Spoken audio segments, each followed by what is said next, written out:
البرت.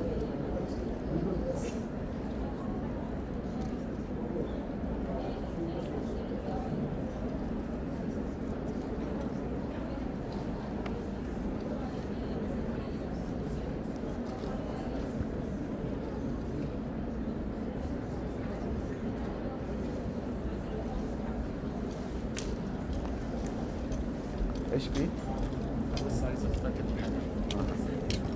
لا ثواني. كانت شوي نوبين. ايش في؟ انا حاطه نوتس على جنب. هون يا بس اتذكرها ما كانت مبينه منيح ذكرتها. اوكي انا I will use this شوي. يا اثبت هون لما تشغلي. Okay, I'll start here.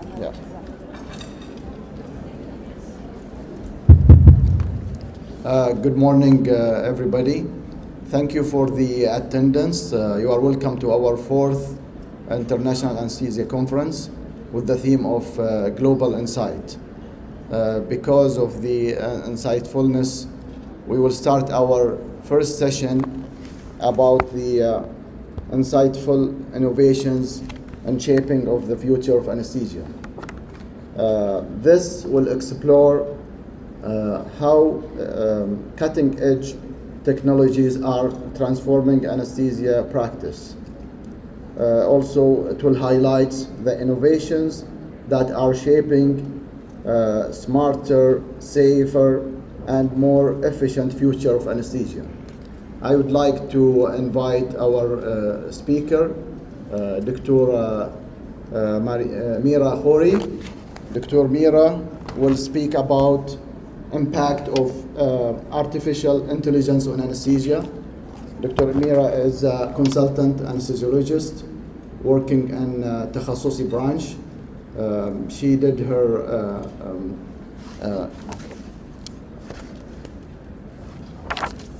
Dr. Mira is a consultant anesthesiologist. She is working in تخصصي branch.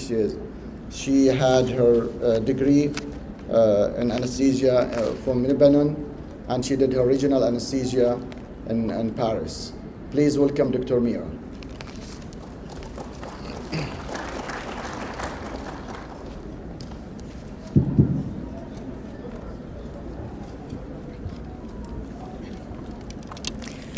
Good morning. I'm honored to be with you today presenting in the 4th HMG Anesthesia Conference. I'll be talking about the impact of artificial intelligence on anesthesia.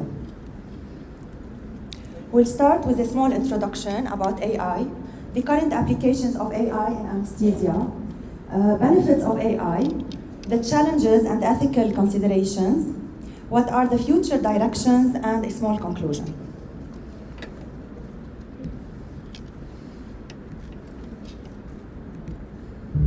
The quest for artificial intelligence began more than 80 years ago. The idea was that computer technology would one day be powerful enough to carry out tasks better and more efficiently than humans. We've got to actually say hello. Today, AI has come of age. It's already having an impact on many parts of human life, from self-driving cars to finding soulmates. But perhaps its greatest impact will be on medicine and the way we monitor human health. Dr. Eric Topper is one of the most influential doctors in digital medicine. The pioneering American cardiologist has helped develop drugs that have saved countless lives.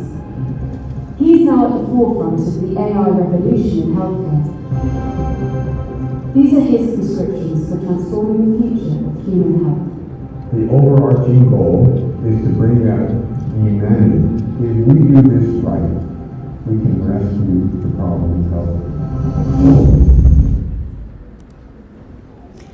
Imagine a future where anesthesia is safer, more precise, and tailored to each patient. This future is here thanks to AI. So what is AI? It's an emerging technology with potential to revolutionize healthcare delivery. It's based on computer systems that can simulate human thinking and capacities like learning and decision making. AI is mainly based on machine learning and deep learning. It's when we give data to machine, she can learn from these data through AI algorithm. It can analyze the data and make predictions and decisions. Now, what is the deep learning? It's a subset of machine learning where we train artificial neural networks to recognize patients' patterns in data, like face recognition or voice recognition.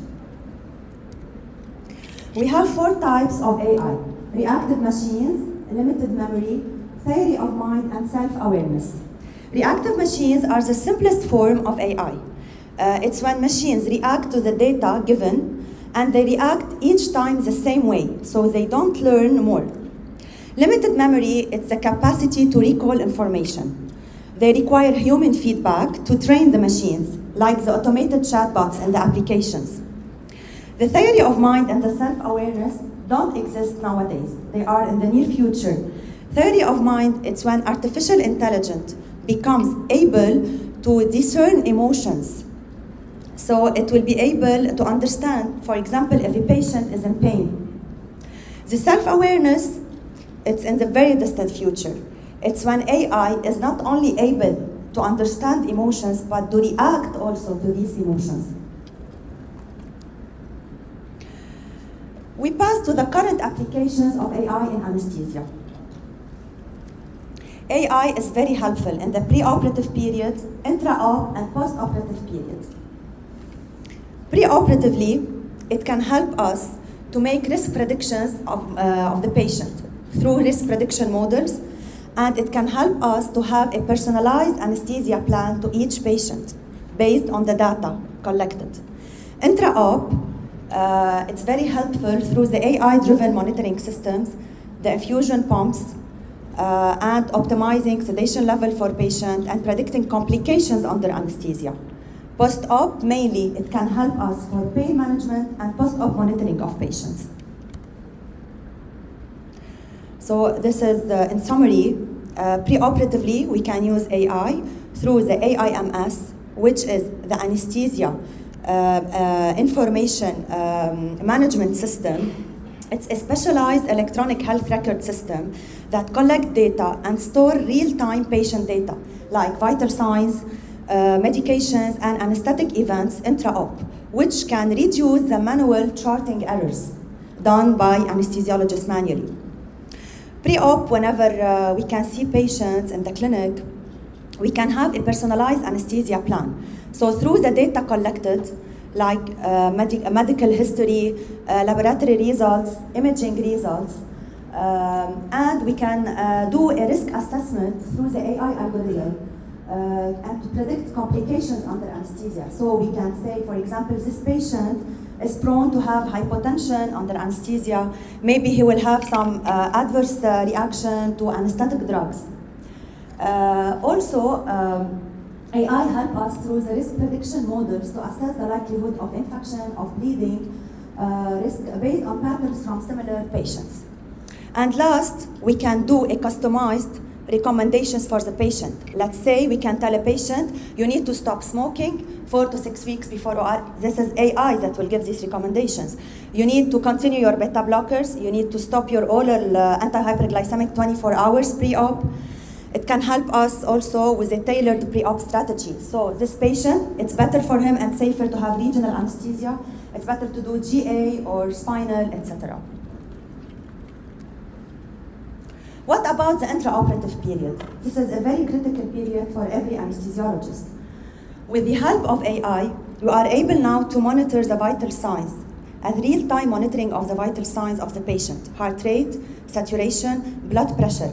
It can help the anesthesiologist to be proactive, to act rapidly whenever he sees changes in the vital signs of the patient. Now we have cognitive robots, mechanical robots, and pharmacological models also helping us in the intraoperative period. We'll see how in details. So the cognitive robots, they use AI algorithm with the system, as I explained, the AIMS, and also the SAM. The SAM is a smart anesthesia manager. It works with the AIMS system, giving pop-up messages on the monitors. For example, ahead of time, this patient is having hypotension. That way, the anesthesia will be proactive. He will give the medication. to prevent it. We have the pharmacological models. Pharmacological models mainly, they are infusion pumps, helping to infuse medication through AI algorithm to maintain a stable level of sedation of the patient, sedation and also muscle relaxation. Also, it helps for vasopressors, fluid therapy, and we'll go through them. The CLAD system and the deprefuser, these are delivery system of anesthetic medication targeting an anesthetic depth. The deprefusers, these are TCI pumps based on pharmacological model. So they calculate the plasmatic level and the brain level of the medication in order to maintain a stable level of sedation. I will not go through them because Dr. Halbert will develop this in his presentation. Now, what about the SEDASYS? SEDASYS is an AI model designed to administer propofol to achieve mild to moderate sedation. Max Sleepy, it can reach up to 3 medications for analgesia, anesthesia, and muscle relaxation by infusion. The vasopressors titration, it can infuse vasopressors like phenylephrine. It's based on the changes of blood pressure of the patient, urine output, stroke volume variation, and the fluid therapy. Also, it can infuse fluids whenever we have changes in the urine output, stroke volume, and blood pressure. Now we pass to the mechanical robots. These are real robots helping us to do intubation and helping in ultrasound-guided regional anesthesia. The first robot is the Da Vinci system. It's complicated with multiple arms. It was the first one used for fiber optic intubation. Then came the Kepler intubation system. It's guided with one joystick, so one arm. It was able to achieve intubation within 40 to 60 seconds. The reality system, it's also for intubation with a screen. It helps to put the fiber optic in the glottic area. The Saphira, it's helping in the regional anesthesia. It can help to induce to stop the injection of local anesthetic by measuring the pressure, the PSI. Whenever the pressure is more than 15 to 20 PSI, it stops the infusion of local anesthetic during regional anesthesia. The Magellan system is also for regional anesthesia. It's an AI automated system to help the needling under ultrasound of regional anesthesia, needling placement. And also, we got robots for non-invasive positive pressure ventilation. Here we can see them, the Reality, Kepler, and Da Vinci robots. The Saphira and Magellan. We'll see a small video about intubation with the Kepler robot.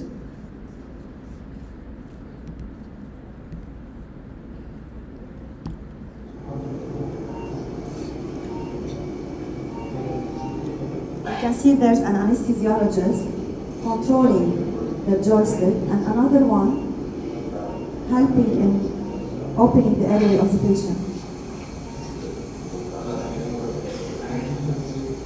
With one joystick only.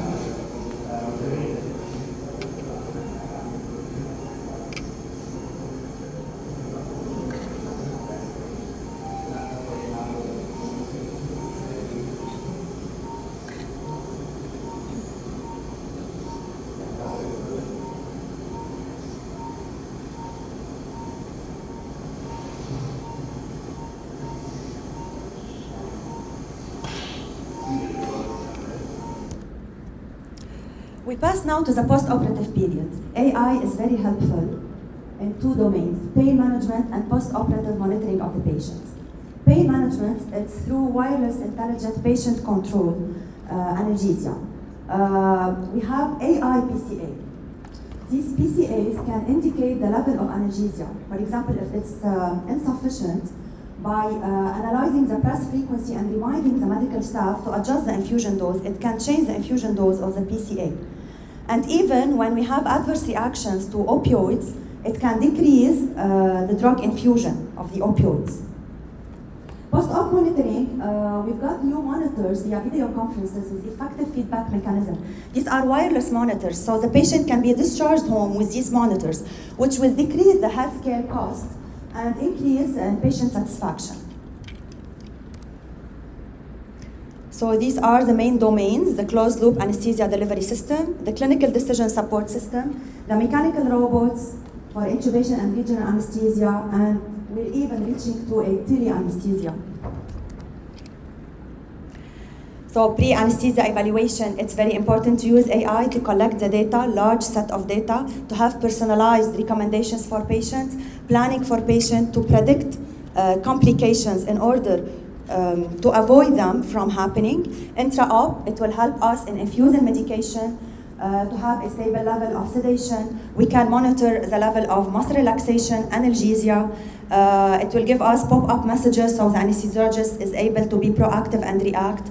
Post-op for pain management and monitoring.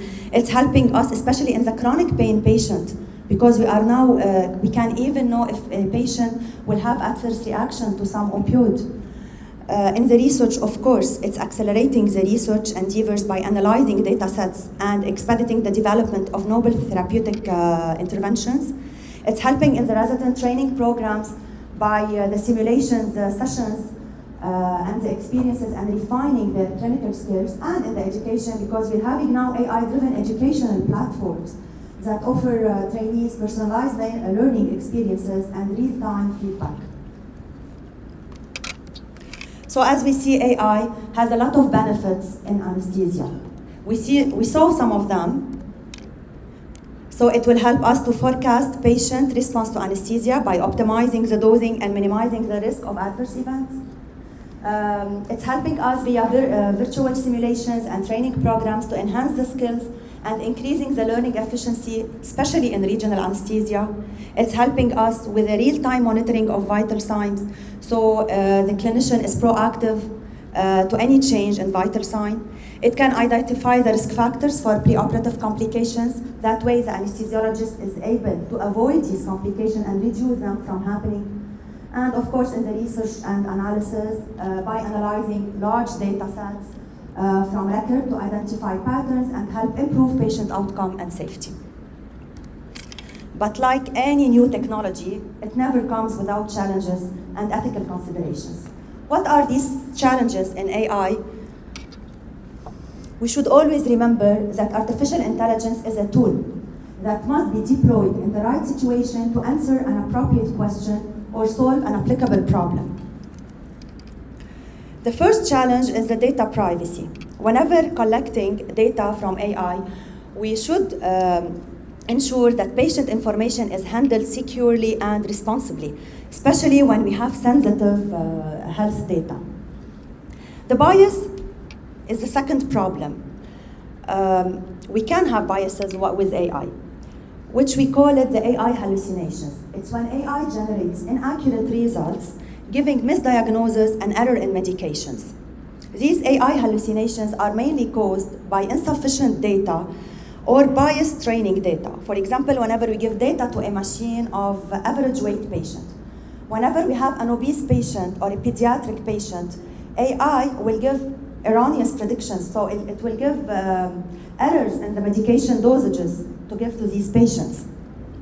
Another example of bias, whenever we have traumatic brain injury patients in ICU, when AI is collecting data and finds that we have a big number of fatality, it will give the conclusion that this fatality is directly related to the trauma in the brain, whereas it's not the case. It should be interpreted as because we stopped, it's a clinician decision to stop to withdraw life support to these patients. So that's why it's very important that practicing physicians develop a dialogue with data scientists to ensure the appropriate interpretation of data analysis coming from AI. So here comes the human oversight. Reliance on AI should not replace the expertise and judgment of a qualified anesthesiologist. Physicians must be able to override automated systems when necessary, especially in critical decisions. And of course, the accountability. So who's responsible, who's accountable whenever we have a bias? Is it the hospital, the AI provider, or the healthcare provider? We can mitigate these challenges. For example, the fairness and bias by the definition of autonomy, to which extent it should be, we have this autonomy with AI, the privacy, we should do AI validation, and the accountability by auditing always the AI. What are the future directions with AI? We are having personalized pain management and chronic disease integration. We're having enhanced training educational tool via the virtual reality for residents, for anesthesiologists, for regional anesthesia. It's helping us a lot. Teleanesthesia and remote monitoring innovation with the wireless monitors we talked about. The potential for autonomous procedure, especially in intubation, and helping in needling with regional anesthesia. We are trying to reach a stage where we can find a solution for ethical considerations and to decrease the effect of black box, which is whenever we have predictions from AI that we cannot explain.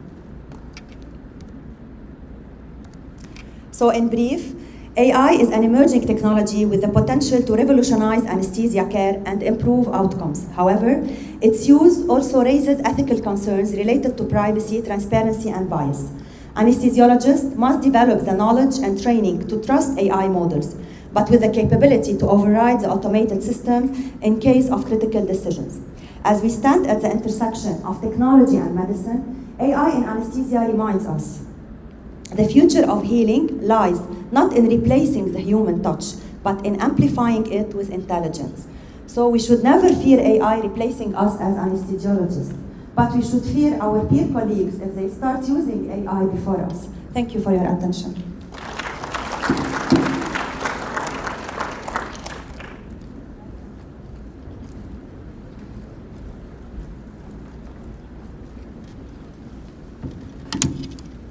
Thank you, Dr. Amira, for the very nice subject. I think we'll have lots of discussion after end of this session.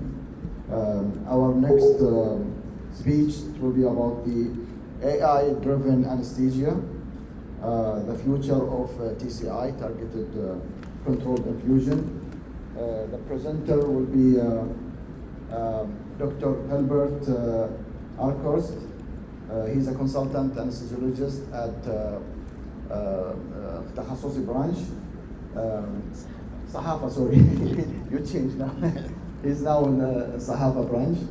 Dr. Albert graduated from University of Ghana Medical School and completed his residency and fellowship in UK. He worked in different hospitals in UK. He has interest in pediatric, regional, and obstetric anesthesia. Please welcome Dr. Albert. My PowerPoint. It's okay. Yeah, that's it. This doesn't work. Okay. It's a little bit like the voice is not good, so it's better for this.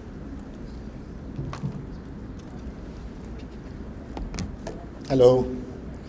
Thank you for the nice introduction. So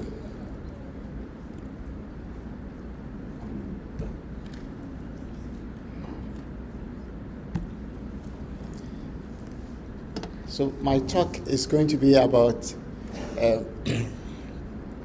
our experience of how TIVA started in the UK, from where we were, like most hospitals in Saudi, using inhalationals to moving to TIVA, and then what is beyond TIVA, TCI TIVA. So most people have heard that the UK has banned desflurane since last year, and they think the UK has gone nuts about environmental issues, but it is only partly true. The reason that desflurane was banned in UK is because of TCI TIVA. Okay, we found that it is more effective, cheaper, and better patient satisfaction than with any inhalationals. And not only desflurane that has been banned, isoflurane has also been banned. Only sevoflurane is left to be used in the UK. And any hospital that uses desflurane or isoflurane has to pay a fine in the UK. So why would they make such a decision? Everybody loves desflurane. Patient wakes up quickly. Is it really true? No, it's not. And I'm here to tell you why. So with target-controlled infusion, that is a type of TIVA that we now use. We don't use the old manual TIVA. The we have models, we have pumps, many companies provide these pumps, but the models are the same. It's based on a groundbreaking work done by Marsh and et al.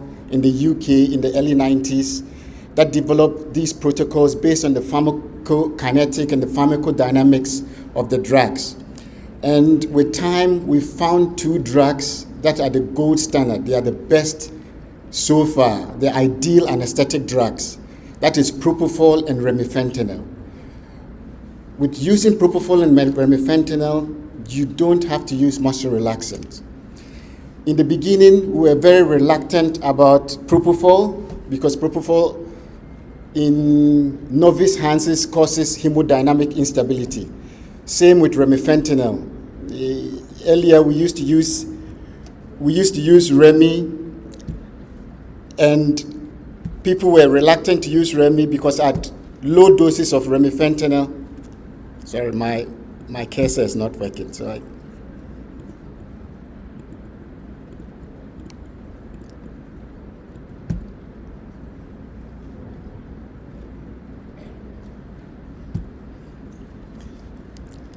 at low doses of remifentanil, patients were getting what we call hyperalgesia. They were getting more pain after the operation than before. We found out that this was because this happens at low doses of remifentanil. And some patients were also getting chest wall rigidity with remifentanil. We also found that only this happens at low doses of remifentanil. At the doses that we use remifentanil at, it is perfect. It causes no hyperalgesia or no problems. And it also does not cause severe bradycardia as people think it does. That only happens when you give boluses of remifentanil. If you use remifentanil as an infusion as we do with Tiva, nothing of this happens. It is actually more cardiovascularly stable than the classic anesthesia techniques. Okay, so these are our pumps that we use, and it has to be TCI pumps. It's not just any other pump. It has to be TCI pump with the models that I said, the Schneider, Marsh, and the Minto models on it. And if you have these pumps, that's it. You're good to go.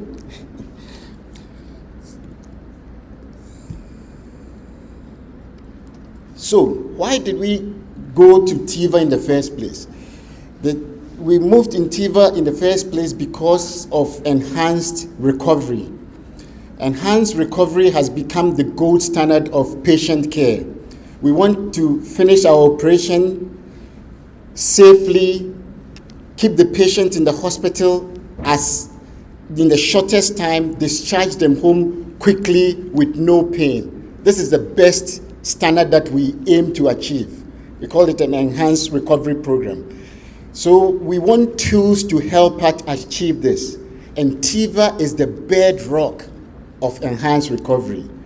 With Tiva, your patients wake up quicker, they wake up more alert, they don't have any hangover, and they can go home within hours. Traditionally, you can discharge your patient after 4 hours. But even then, they'll still be drowsy, sleepy, they can't drive until the next day. They will have a deeper, if they have, for example, obstructive sleep apnea, then that night of the surgery, after the surgery, they'll have an increased risk of having that. With Tiva, there's none of that.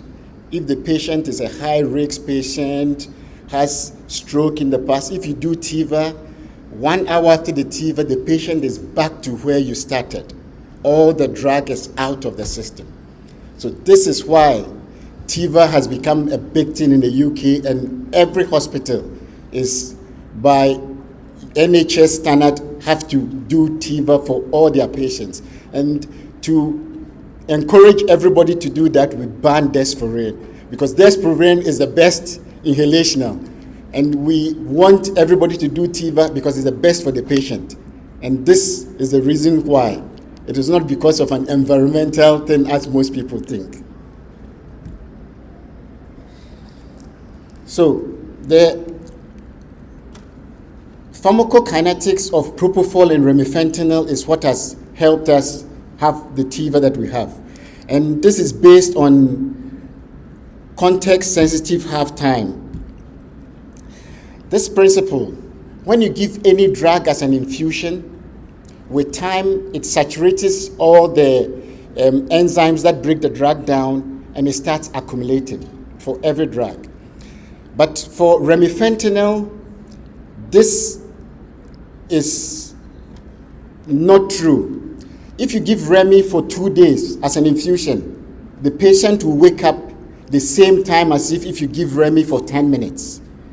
So, and all these patients, when you stop remifentanil, they wake up 2 to 5 minutes, they'll be awake. All the Remi will be out of the system. For propofol, it's not as good as Remi. Propofol, if you give propofol, over time, it starts accumulating. So, initially when we started Tiva, the idea was we are afraid of Remi. Remember Remi, we thought Remi causes bradycardia. So we gave low doses of Remi and high doses of propofol. So the patients were not waking up as the theory would suggest. So then we got more comfortable with Remi, and then we started doing half Remi and half propofol. So the programs, you set Remi at 4, propofol at 4. It wasn't still not as good because the context sensitive after the time, if you do 7-hour operation, after time, propofol will take 30 minutes to wake up. Now that we are very confident with Remi, we do high Remi and low propofol, very low propofol. So we'll run Remi at 7 or 8 and propofol at 2 or 3. And after the operation, the patient will wake up almost instantly. Maximum 4 minutes, the patient will wake up after a 7-hour big surgery. So this is where we are. And this is, after we got to this point, is when stakeholders were happy to endorse Tiva for everything, and to the point of banning the use of some inhalationals. So with enhanced recovery, there's one big thing for all patients: pain. If the patient is in pain, the patient cannot go home. No matter how fancy your anesthesia is, after the operation, the patient should be comfortable and alert to go home. So in the UK, what has made Tiva very successful is the block room.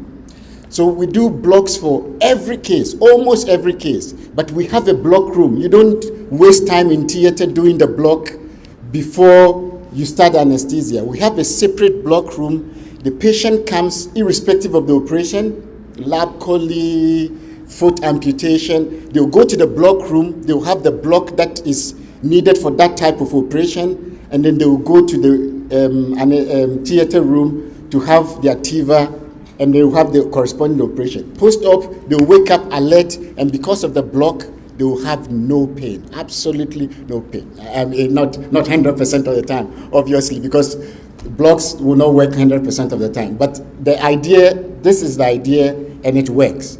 So most of our patients, they will come, if you go to recovery in the UK, they are all awake, alert, and drinking a cup of coffee or a cup of tea. They will go to the ward, put on their clothes, and they are back. The bed is ready for the next patient. Okay. Then we have patients that we cannot discharge that day. So big patients who have a sick laparotomy, you can't even extubate them on that day after the operation. So they go to ICU. When they go to ICU, we've realized that with lidocaine IV infusion, if we give lidocaine infusion for a minimum of 4 hours, 4 to 6 hours, after you extubate them, these patients with these big operations, they have no pain. So lidocaine infusion has become a big thing in IT use in the UK at the moment. So that is it. And then our good friend dexamethasone and magnesium, they also help.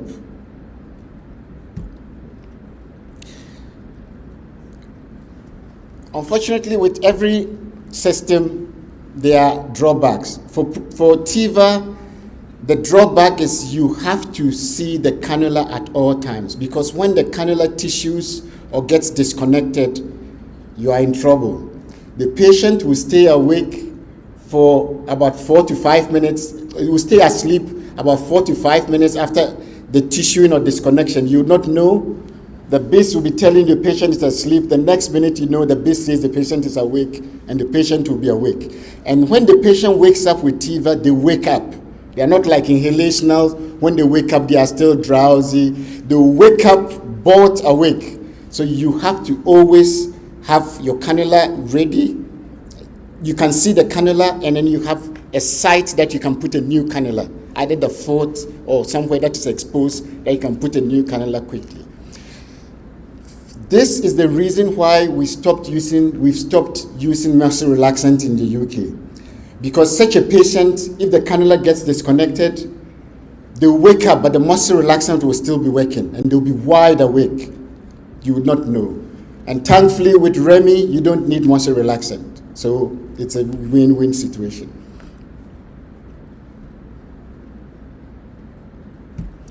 The other problem is with propofol itself. Propofol is a rich medium of bacterial growth. So when you draw your propofols, we advise draw it when you need it. Don't draw it and keep it for your next case. This case, you draw your propofol, because when you leave it, the bacteria will start growing. So the future of this is not the future. It's been now done by Mayo Clinic in the UK and in the US. They gene type the patient. It costs only $50 for the patient for all their long cases, because it helps them reduce propofol consumption by up to 20%. So in the long run, they end up saving. And they just do the gene typing at pre-op. So I'll tell you now about the little stories how we started TIVA. So TIVA started originally with neurosurgery. Is when we started TIVA, because it helps, it reduces neuroinflammation, and post-op the patient can talk, the neurosurgeon can assess the patient and see if they've done any damage or anything. So that's where TIVA started. Then we realized that when you give your muscle relaxant at the beginning of this 12-hour neurosurgery operation, and you start remifentanil, you don't have to top them up. So we realized that actually you don't need muscle relaxant. The patient don't move. Neuro, you cannot afford the patient to move. Remy keeps the patient still. So this, we stopped using muscle relaxant because of this. This is clear evidence you don't need muscle relaxant. Okay? So, for pediatrics, how we found out this, we started using TIVA for orthopedic surgeries for peds. And we realized that in recovery, all the babies who had TIVA, they are quite calm. And the ones that had inhalationals, crying, shouting, anxious. So we realized, oh, what's going on? So we did a real study, and then we found that there's a big difference. They did more than 100 patients, all of them having orthopedics surgery. Half of them had, the plan was half of them to have gas and half to have TIVA. And 1/3 through the program was stopped because it was so clear that it was more beneficial to have TIVA. And then TIVA was rolled out. Initially it was challenging because the pumps didn't have programs for minutes. Okay. 10 you said? 5, 3, okay. Sorry, I'll have to skip. So TIVA for trauma, fantastic. Initially we thought TIVA causes hemodynamic instability for patients, but we found that actually it's actually the opposite. If it's done right, it gives you best control. And you, after whatever is done, you can actually wake the patient up, assess, and put the patient back to sleep if you need. Organ transplant TIVA. TIVA is fantastic in organ transplant because it causes immunomodulation. It reduces stress response, and you get better outcomes for your organs that have been donated after. TIVA in elderly patients, we found that TIVA, as I said earlier, causes less neuroinflammation. So the post-op patients, they are not delirious, they are more alert. And if you're doing it for patients who already have problems like Alzheimer's, TIVA is the way to go. So what is the global adoption? The UK is the leader at the moment. More than 70% of all hospitals have TIVA. Next is Scandinavia and then South Korea. Everybody is catching up, which is good. WHO is pushing this for even low-income, middle-income countries. But obviously the cost of the pumps is a problem. I'll skip this. I'll talk about this later. So to implement this in hospitals, you need to train your staff and you need to get equipment. So the future of TIVA is now what we call closed-loop TIVA. So in what we have now, we use two pumps, the pumps I showed earlier, and then a BIS monitor to monitor the depth of anesthesia. With closed-loop or AI-driven anesthesia, what we have another monitor. This study was done by guys in British Columbia. They used a neurosensor. Instead of using only EEG, it also uses the SATs, the pulse of the patient, and predicts what the dose to do and adjust the dose. This is the protocol. So this is the paradigms. The first one is what we used to do, the manual. You put mics per kilo per minute, and then you keep adjusting. Then we have TCI, you target, you put the target, and then it starts running. And now with AI, what you do, you put the BIS. You want BIS of 40, and the pumps, the smart pumps will deliver the pump. And they will adjust. If there's hypotension, they will reduce the propofol. If there's tachycardia, they will increase the REMI based on that. And for the future, what we want is multi-loop. So not only to keep the patient asleep, but also a loop to control the hemodynamics, a loop to control the pain, a loop, all closed loops. We have about 4 at the moment, but there's more room for growth. So people think TIVA courses, it's very complicated. It's actually not. There's a learning curve. There's a steep learning curve. But once you know, it is actually safer, more convenient, and quicker to use than our traditional inhalationals. So in conclusion, TIVA is the bedrock of modern and the future of anesthesia. Okay. And please remember that the best anesthetic drug is the one that doesn't leave any trace in the patient. And now with our environmental conscious, it's best if it doesn't also leave anything in the environment. And TIVA does that. Thank you very much. Thank you, Dr. Albert, for the very nice session. Our third lecture will be in this session will be introduced by Dr. Ibrahim Hassan. He is a consultant anesthesiologist at Takhassusi branch. He worked there for more than 10 years now. He has an interest in regional anesthesia and acute pain service. His subject is about the anesthesia without borders. He will talk about the VR and simulation and the skills of anesthesia. Please welcome Dr. Ibrahim Hassan.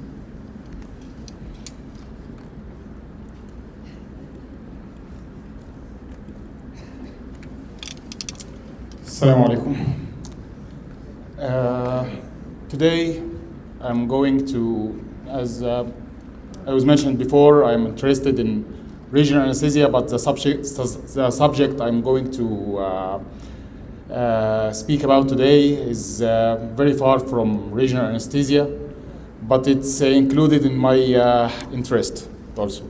I'm going to speak about the virtual reality integration in anesthesia training. I have nothing to declare.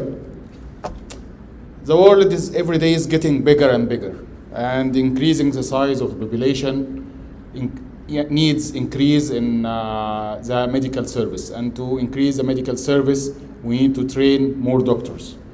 Actually, we don't have a clear data, except from the United States. I could collect this data, which shows that there is an increasing in the residency in the United States from 2020 to 2024.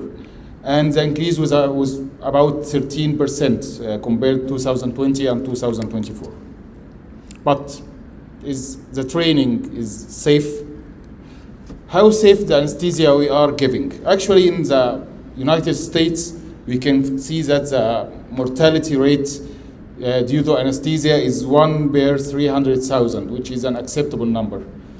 But if you go in some other areas with less equipment, with less training programs, and training program is one of these factors, in some African countries with low resources in everything, you can find these numbers going in a country called Togo. It reached about 1 per 50.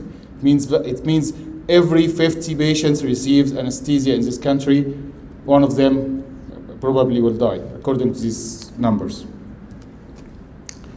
I want to ask you a question for every of you. How did you learn your skills every day? It's a difficult question. Some of us will answer, I just learned it at work. I just learned it while I was practicing. Not all the skills we have, we got it during the study or during university. We got it usually during the practicing. And to get skills of anesthesia and to get the perfection, we need to practice. And there is like a learning model called the experimental learning model. It starts with reflective observation, then go to an abstract conceptualization, then go to be an active experimentation, then it will build up a concrete knowledge. Then the concrete knowledge will lead us to like a vicious circle. If you look to these caricatures, which a doctor with some doctors with a patient getting a cardiac arrest, and he's trying to teach his students about cardiac arrest. I think in these situations, in some situations, it's very difficult to learn your fellows or colleagues and to give some knowledge in some certain situations like a cardiac arrest. Practicing, there is some model of practicing is called a deliberate practice. Deliberate practice means that you practice, then you practice, then you practice, then you practice, then you learn, practice, learn, practice. It's called a deliberate practice, which leads to an increasing in the skills. But since you learn, you go to the university or your residency program and you get graduated and you get only this learning and you just practice without keep learning, your level will stay the same. You will not go up like as deliberate practice. That's why we are doing CME hours, we are doing conferences like the conference we are now, just to learn some skills, learn some knowledge, then we increase our level through these meetings here. There is some challenges regarding anesthesia and training, that there is a wide variability in training quality across countries. If you get trained in the capital, it's not like when you get trained in the periphery. Also, in some areas, you may find low resources, and also there is some limited access to clinical cases and hands-on learning. The doctor who is lucky, who is take training in a central hospital, but the doctors who get their training in a peripheral hospital or in a distant area, I think they will not be that much lucky, and they will not get the same skills like the doctors who get trained in a central area. Let's take a look on the evolution of simulation in anesthesia. This photo was taken in 1960s. That was one of the first models of simulation. And you see here, this is like a primary computer which provide realistic physiological response, and that was one of the first simulator which was used in anesthesia. Also, there is Harvey. Harvey is like a mannequin which can simulate cardiac conditions, and this is one of the very primary types of simulators used. Nowadays, we have the high fidelity simulating room centers. Most of the, I know here in Sahafa, we are going soon to have a room like this, simulation center like this. Actually, this simulation center now it's improving the skills of the medical team, of the medical staff, but there is some limitations. The first limitation is the cost. You need to invest a lot of money to make this fidelity simulation center. You need to train also the doctors who will train, the trainers themselves who is going to train the team you have. There's a lot of limitations regarding this. You need also, there's machines inside which needs maintenance, which needs a lot of expenses. This, if you look, this mobile application, which was initiated by the American Society of Anesthesia, this application, it's like a simulation, but using a computer or mobile. It gives a real-time simulation of an operating room. It puts you in some situations. It gives you scenarios, and you have to integrate with scenarios. Actually, this this application was helping a lot in our practice. But if we look here, some of us will say, "Oh, are we going to learn on a game? It looks like a video game." Do you think really it's a video game, something like this? Do you think it's really a video game? Let's take a look on this. What do you think this? It's a plane flying, but actually it's not a plane, because I'm the one who's flying this plane.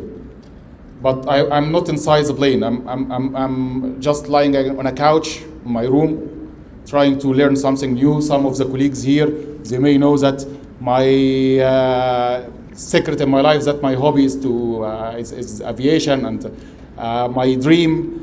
First dream in my life, of course, to be an anesthesiologist, and second dream in my life to be a pilot. And I tried to make this dream, but if you want to take a license in aviation, you have to spend at least, to get the first license, you have to spend at least 3 months in an aviation school, everyday training, everyday flying, and by this training, you will get your license in aviation. But how I can practice this hobby while I was at home?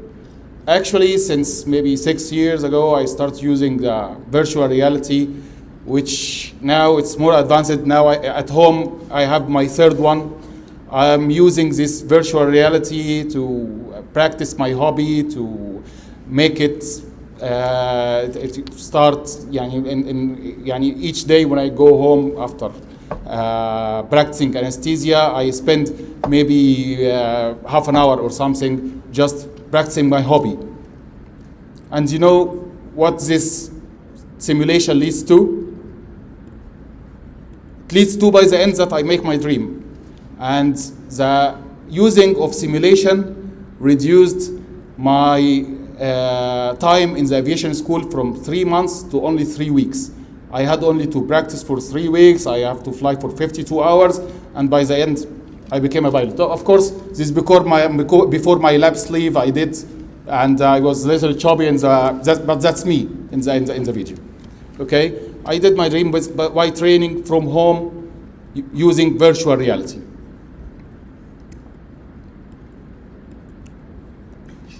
Can we use virtual reality in medical training, in anesthesia training? If you look here,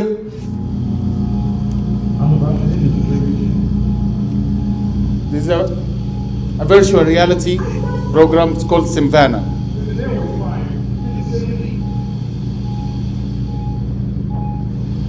They are simulating an airway fire. How many of you have seen airway fire before? I don't think any of. It's very, very, very rare complication, but this complication actually is a life-threatening complication. And how can you train your fellows on a complication like this? I think this simulation in the simulator can help in being like in a real situation, how you deal in a situation like this.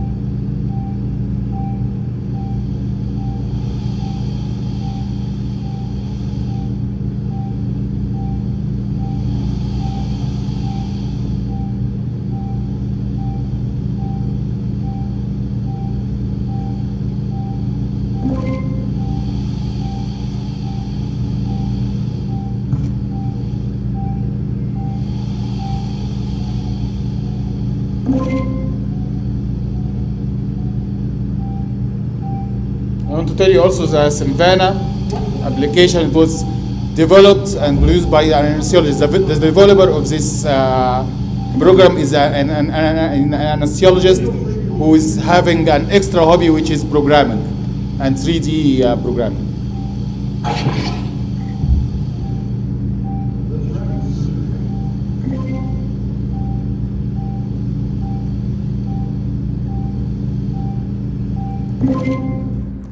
Not only anesthesiologists can take benefit from these programs, also our technologists who are helping us, I think they can get benefit in some real life, he's putting this machine is giving some errors, how to fix these errors. I think it can play a role also in technologist training. Just putting in a situation, you have in this machine some errors, okay, the oxygen was disconnected. He's trying to troubleshoot what is the problem. I think in the future there will be more and more scenarios which can help in training. And you know how much it costs this virtual reality machine? The virtual reality machine costs only about $500, 2,000 reals. I think it's cheaper than a mobile phone, which is most of us maybe holding. It's a very, very cheap device by some programming, by some very cheap method compared to the high fidelity centers and the cost and the maintenance of these centers.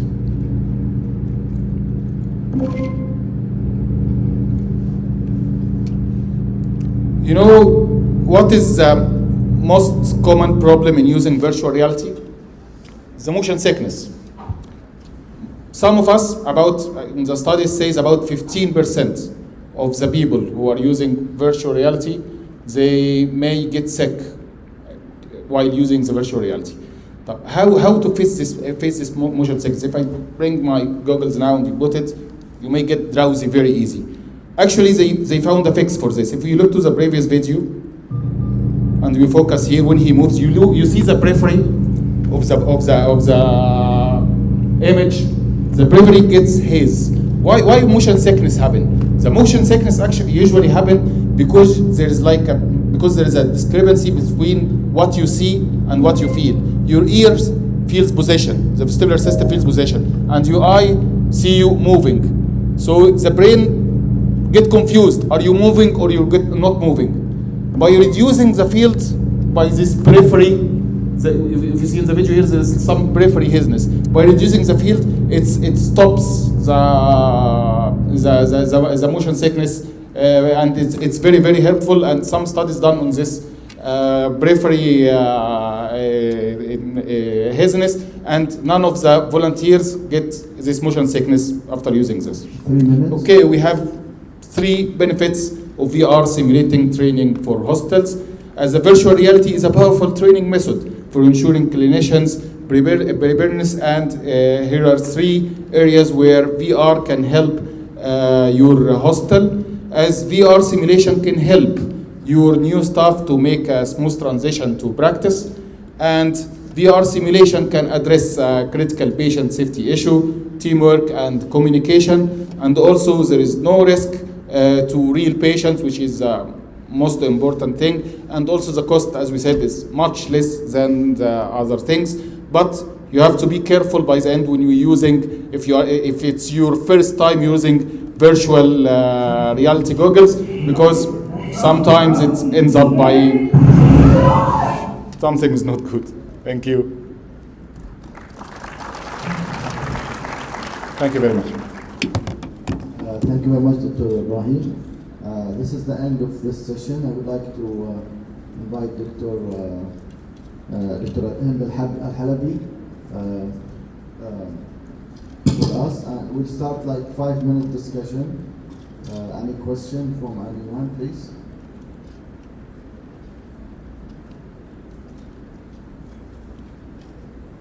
No questions? This means that we are, yeah, okay.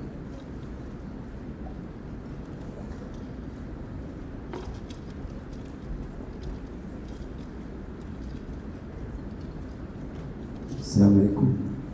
I'm Dr. Muhammad Nasir, consultant anesthesia in ICU and leader of anesthesia in Ministry of Health.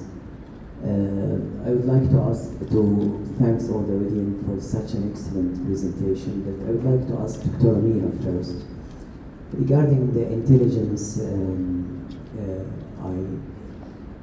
the error which is happening that you were talking about is a major things that we could consider if we totally depend on the data that we are giving to such informations. So I mean, if we want to control the directions of such a way, do we have a guidelines clear that which data should be given and which data before you start should be interpreted, because we cannot depend totally on such a levels, especially for the resident and for the specialist who has no clue about taking care of the clinical sense in complications. Thank you, Dr. Muhammad, for the question. Actually, I didn't find any clear data about this issue. But all what's said is that the anesthesiologist, whenever he finds predictions or results that are not logical with the data we have from the patient, from the situation of the patient intra-op, let's say an error in medication dosage, so he should not rely on AI. He should overstep it and override the automated system, change the decision, take the right decision and give it. And then he comes back to the system. So all what's said is that he has to rely on his clinical sense to take the right decision, especially when we have critical decisions, critical moment. For example, high-risk patient, high-risk surgery. So he shouldn't rely on it blindly. Dr. Ram Arabasi, anesthesia consultant of the hospital. About the IA also. About the monitoring, he can recognize that it is true vital signs or error. For example, pulse oximeter will give saturation. Sometimes it is not in the place. He can recognize that it is not in the place rather than it is hypoxia, blood pressure, cuff pressure. He can recognize, literally can recognize the cuff size is not suitable. The size of the position of the cuff is not suitable. Like human, this is a big issue. If he will not recognize, I will not depend over it for all.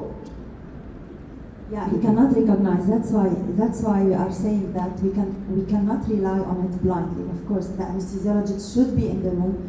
He should check all his vital signs, the size of the blood pressure cuff, the place of the pulse ox.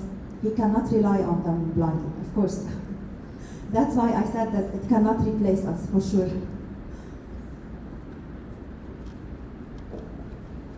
So another question, sorry, about the TIVA. The complete relaxation needed for certain anesthesia or certain surgery, abdominal surgery, and neurosurgery. It's really, we can depend on TIVA completely without relaxant, that we can ensure that the patient he will not move. Plus, that the surgeon he will be satisfied, maybe satisfied of the surgeon priority over the patient sometimes. Because when he nagging, patient move, I will not stay without relaxing. I will give him direct before anything. Yes, good question. So we had this debate ourselves for a long time before we stopped using muscle relaxant. So remifentanil at high doses causes muscle relaxation. It doesn't cause paralysis like our muscle relaxant.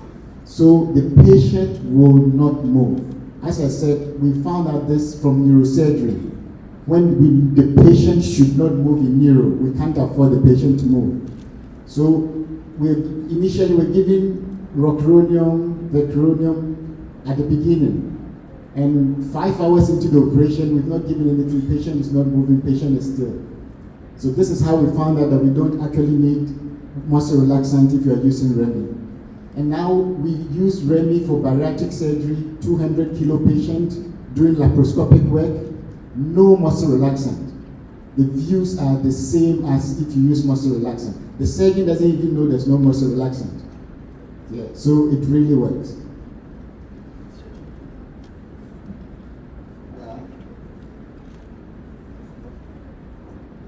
Now you can hear me. My name is Dr. Tabi, consultant anesthetist at Takasusi. My question relates to everyone's fears that this technology is great. You, all three of you, if you can individually answer, I think the fears are more and more. We are getting detached from patients and relying on monitoring and equipment and computers. So how can we mitigate this risk? I need an answer from all three of you individually. What you think is the main point to minimize the risk for trainees that they don't, like we used to do, put a stethoscope on the patient every 30 minutes, examine the pupils every 1 hour to make sure the patient's sleeping. How can we minimize the risk that we get detached from our patients with all the technologies you've mentioned? Particularly for trainees, how can we do it? Actually, I will speak regarding the topic which I gave. Virtual reality is a very, very promising way of training, and the most important reason for this is that you are not touching your patient, except you are getting trained about all the complications you may face, all the what is expected scenarios that you may face with your patient.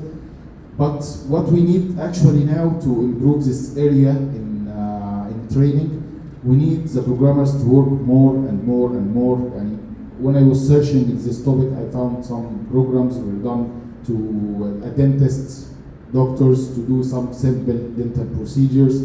But regarding anesthesia, only the OR simulation, which I show you, is the only software which was developed now. I think we need the developers and the programmers to work more and more to make it more realistic, more covering many topics. I think that time it can be used in patient safety. So very, very good question.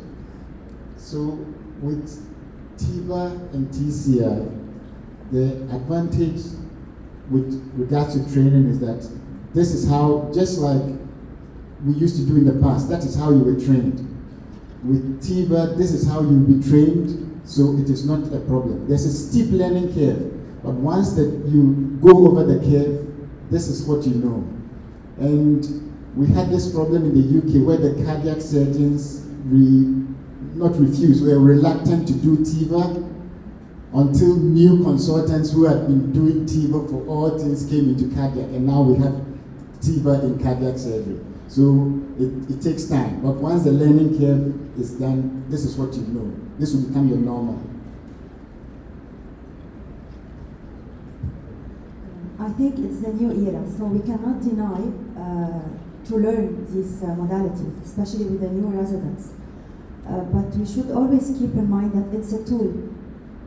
We should teach them how to use it with intelligence, so not to rely completely on them whenever they find anything that's not logical, not compatible with the patient's situation. They shouldn't rely on it. So it should be a tool only, not completely relying on it.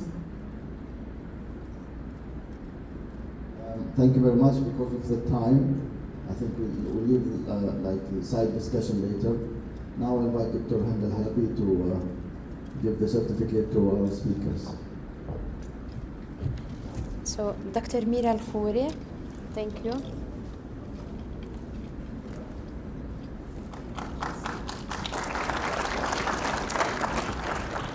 Dr. Mira.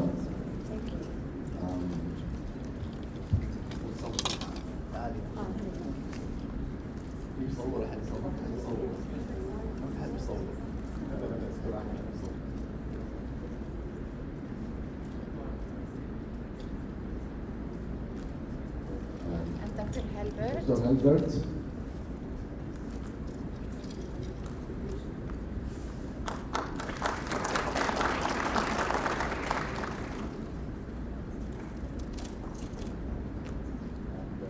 Finally, Dr. Rahim Hassan.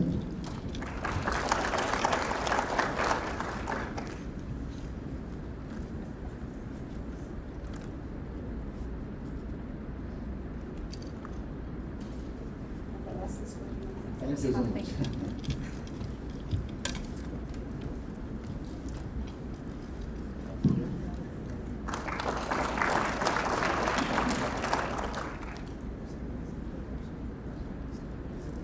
Thank you very much. We'll see you after like 15 minutes. Okay, for the next session.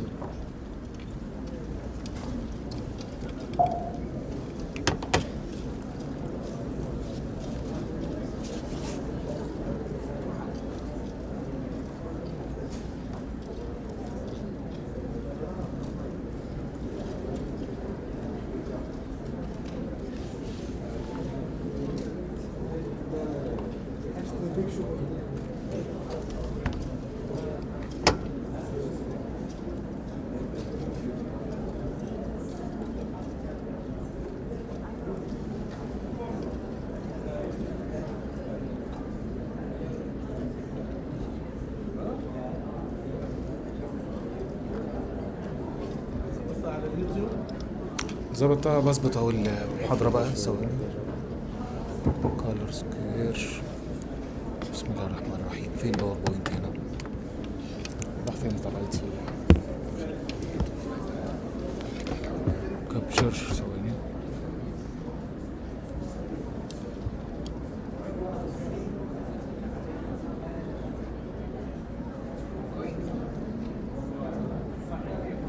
ناس الاي تي المفروض يكونوا قاعدين هنا برا، ما بيعرفوا يعملوا القصه دي. وش بس القصة دي ثواني. ده هاو تو سويتش اوف ده. سويتش اوف ده من خليه والنبي الله دي سويتش ما نعرفش نفتحه تاني. بسم الله الرحمن الرحيم.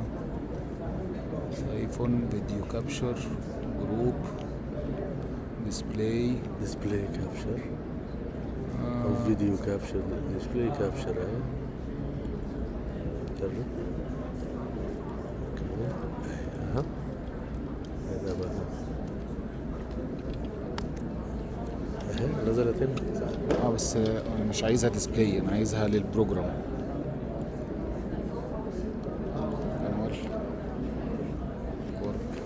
Hi, Dr. Sam, how are you? Hi. My name is Dr. Tabi. Hello. Nice to meet you. So I just saw your profile. All right. The book. Thank you. كله تمام؟ الحمد لله. سين. سين ثواني. existing. انا عملتها قبل كده ثواني. دوس سين ده على سين. ثواني لا مش سين. مش سين. اوديو كابشر براوزر كابشر كار ديفايس كولر ديفايس. طيب نقفل ده كده خالص. ممكن هو ده السبب نقفله. نقفل ده كمان. ماشي. محاضرة حضرتك فين بس؟ ريو تبنيه. ماشي ننزل دي كده. نقول له داونلود. بسم الله. داونلود anyway. انا عندي الفيديو اللي عاوز اشغله بعدين بس بالماوس هنا خلاص. بدل الماوس ده الماوس ذاته بيظهر في كده لما تنزل. لا وحتى انت في نوتس لو انت كاتب نوتس في الجنب ما بتظهرش. انا ما عاوز النوتس، انا عاوز بس اجرب حاجه بس لو فتحت عليه. ربع حركة ثواني. قصه البوينتر دي مهمه يا اخي. مش عارف البوينتر. طب لو جينا عملنا ستارت.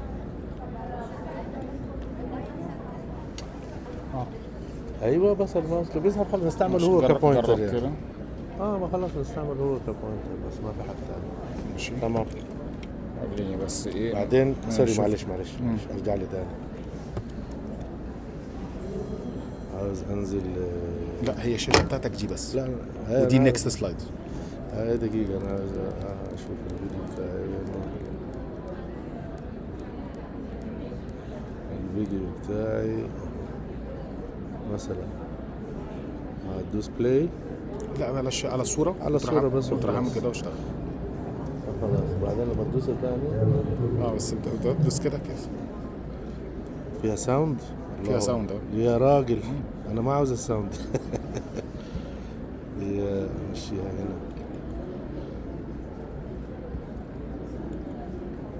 انت ممكن تقفل الساوند هنا. يلا ايوه بس يا شايف المفروض يكون ما في ساوند. لا انت على حسب ما انت بتعمل كده قفلت الساوند. كده قفلت الساوند. بس الفيديو وينه؟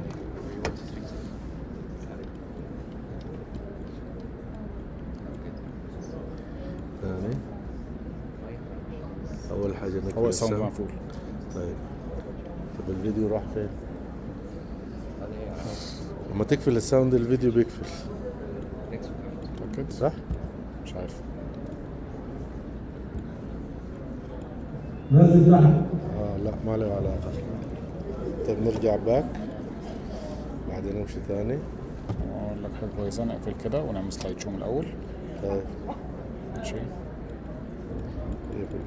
قدام نمرة 20 ونكمل. ثاني. لا مش دي بعديها خليها دي. ثاني هي دي. مقفول؟ لا. يلا الفيديو نفسه فيه مشكله. ممكن استنى. جرب ده شغال. ده شغال بس التاني ده ممكن الفورمات بتاعه فيه مشكله. لا ده زيك الله يسلمك. ممكن الفورمات بتاعه فيه مشكله. لا خاصة كان شغال قبل شوية. نقفل ونفتحه تاني او انت يو داونلود الثاني. هو داونلودد اوريدي. طب استنى نجرب حاجه سريعه. ماشي يعني هو ده. بص يعني انت المحاضره تقدر تشغلها يا اما عن طريق باوربوينت. انت عاملها على الباوربوينت ولا عاملها على ايه؟ باوربوينت اهي. طيب او ممكن نشغلها في اللي هو جوجل. ما جوجل سلايدز ما حتجيك. يمكن انا بجرب اعمل لك جوجل سلايدز دلوقتي. يمكن الفورمات يكون ديفرنت شويه. كونكت.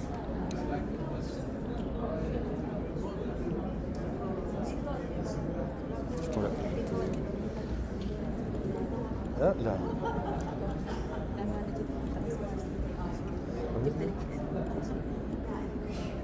بكره بس ايه احاول اغير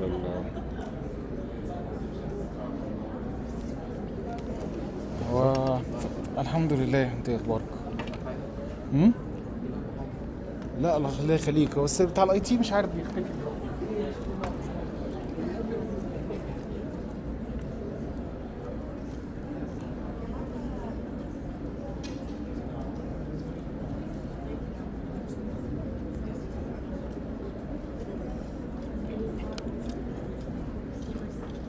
شايف هو الفيديو ظاهر هنا.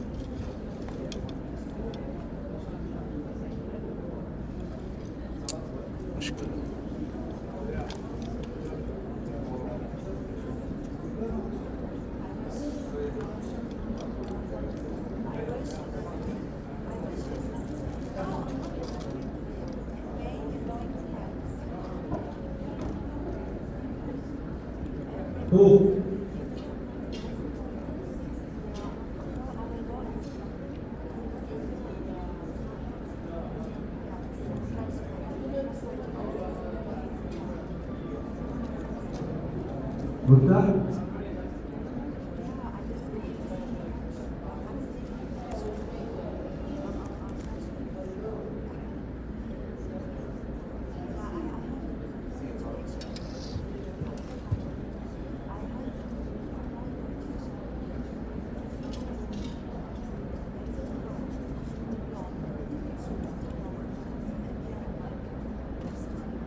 اهلين، ازيكم؟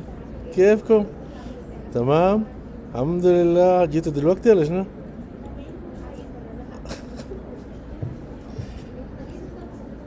يا سلام، تشجيع بقى.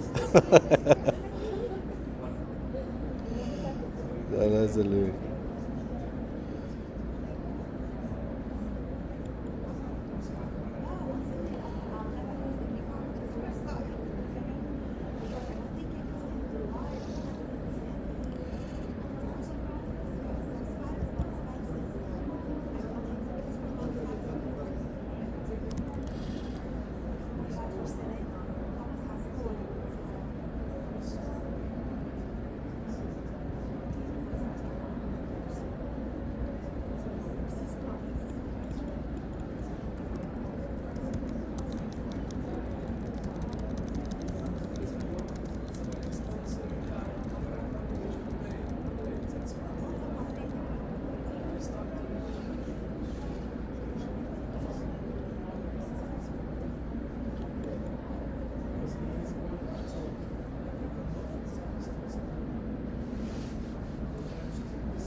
ما عندكم ناس بتاعين اي تي ولا عنده؟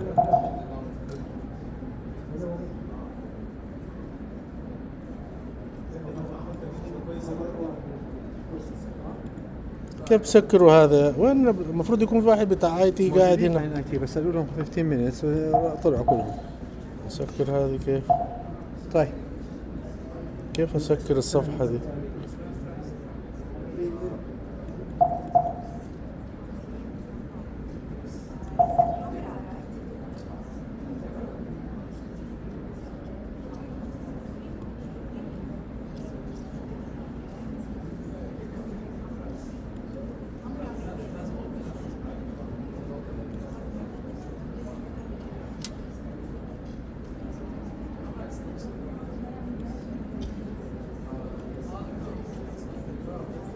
تعال لنا يا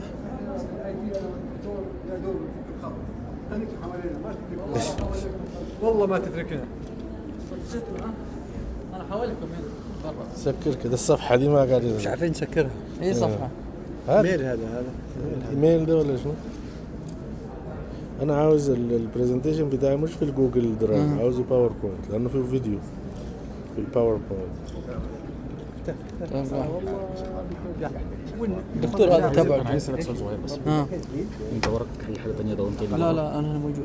هنا على جنب مكتبي هنا. مش مكتبك، انا عايز جوه القاعه. انا بقالي 10 دقايق بلف عليه. دق عليه، ليش ما ترن عليه؟ انا ما اعرفش. والله دقيت عليك. انا شايف الارقام كلها اخر 26. ايه؟ اخر 26 كده كلنا الصفحة دي يا سيدي. عندي 26 ولا 27 بس انا عايزك نير باي على طول. احنا عندنا مشكله دلوقتي. الحمد لله. ايش هي؟ عايزين نشغل الفيديو بتاع الدكتور. وفين الفيديو بالضبط؟ سكر الصفحة دي بس. اعمل سلايد فيو بعدين نمشي تحت. يا عيني يا عيني. بس خليها على امشي بس دي هنا ما بيظهر الفيديو هنا ما بيظهرش. ده بيظهر لكن ده ما بيظهر. بلاينج ماشي، ده ما بعبي، هو مش فيري شورت. طب هنا كده في مش في السلايد شير. انت عامله في الجوجل؟ لا ما جوجل ما بيفتحش الفورمات اللي عندك، فيه مشكله. هل هنا بيشتغل؟ برضه حتى هنا ما بيشتغلش. المشكله في الفيديو نفسه فيه مشكله. متوقع في الفيديو. ليه ايش معنى الثاني بيشتغل؟ هم نفس الفيديو. شوف هذا قصده. ممكن الفورمات بتاعه فيه مشكله. لا دوس ده لوحده شغل. ما بقول لك ممكن الفورمات بتاع الفيديو. هذه الفيديو مشكله في الفيديو نفسه. الفيديو نفسه تبعت لنا اياه مره ثانيه. عندك مسجله مكان ثاني؟ لا خلاص مش مشكله. خلاص مش مشكله كبيره. خلاص اوكي. طيب نرجع لنا للاول. خلاص ماشي من الاول. السبيكر ناديهم واحد واحد ولا كيف؟ نادي لك انا جادا هيك موجود. شكرا لك. يعني يجلس بالاول؟ يجلس. جيب لنا قهوه طيب انا ذاته. طيب جيبوا قهوه اول. كوفي. ماشي.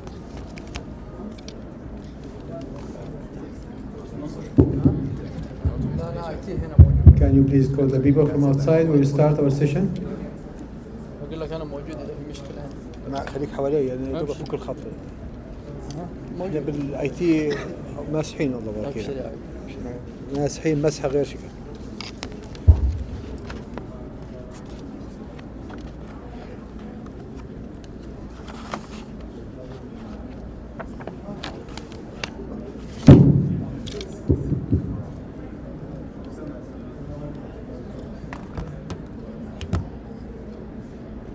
نادوا الناس من برا يلا.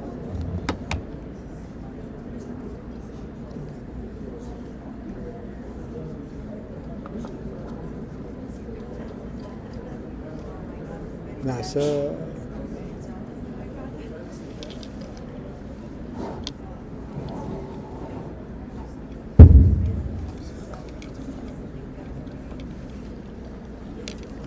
Everybody inside.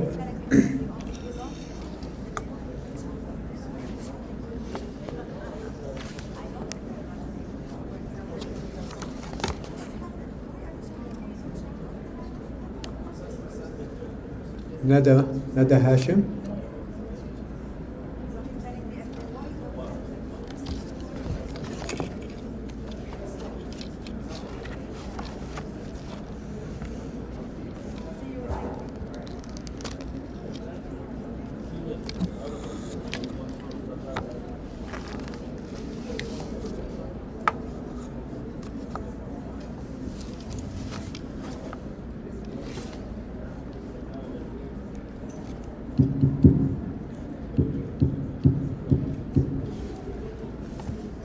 طارق.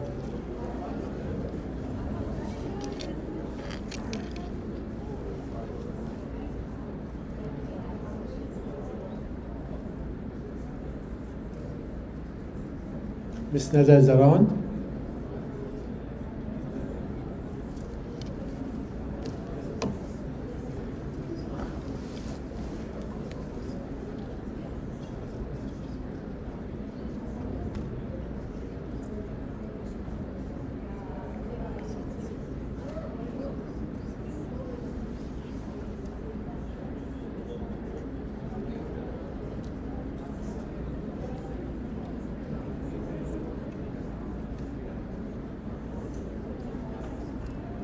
لا حبدأ هو منيت كتير 12.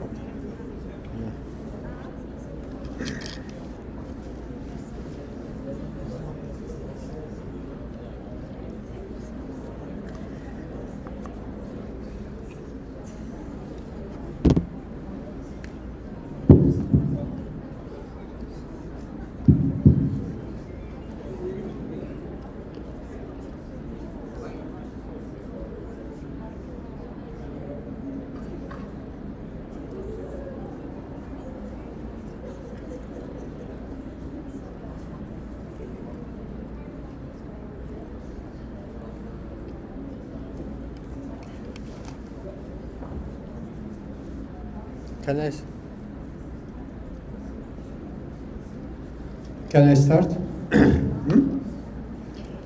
Hello everyone. We are in the second session, and this session is a very interesting session. First of all, I understand, I guess, some different than anesthetist in this hall. It's available. Nurses, raise your hand, please. I want to see how many nurses we have. Only one? I have nurses here. Nurses, hands up, please. Nurses, hand up. Oh. Surgeon, hands up. All okay. So, and anesthesia, of course, we are all anesthetists. Excellent. This session is very interesting, and it's a story of success that the service of pain management, it's multidisciplinary.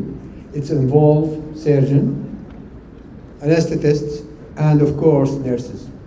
So Based on that, we, in the organizing committee, we select in this session a surgeon to give us his own experience, and followed by an anesthetist to give his input, and finally to be finalized by a nurse, where she do and most of the work. Everybody agreed that the nurses most of the time do more of the work, 70% of the work of the doctor. Is it true or not?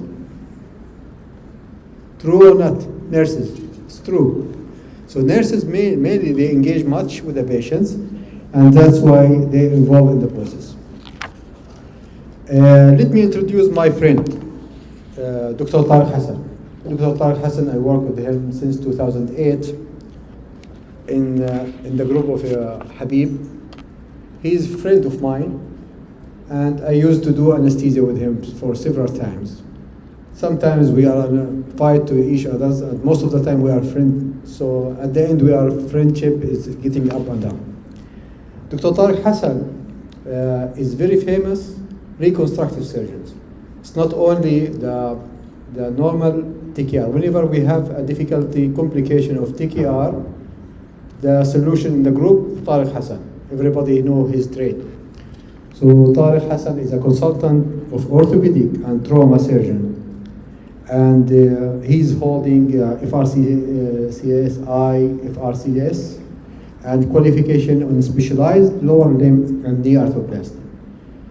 With over 2 decades of experience, he's an expert in complex primary and revision of total, especially revision total knee. And this is what I'm saying. So we have the expertise. Of course, revision, it has more pain.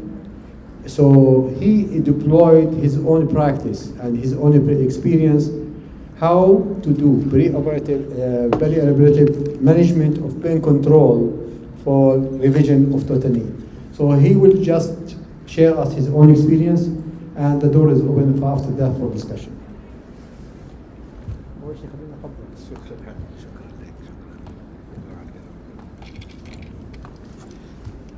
Bismillahirrahmanirrahim. Assalamu alaikum.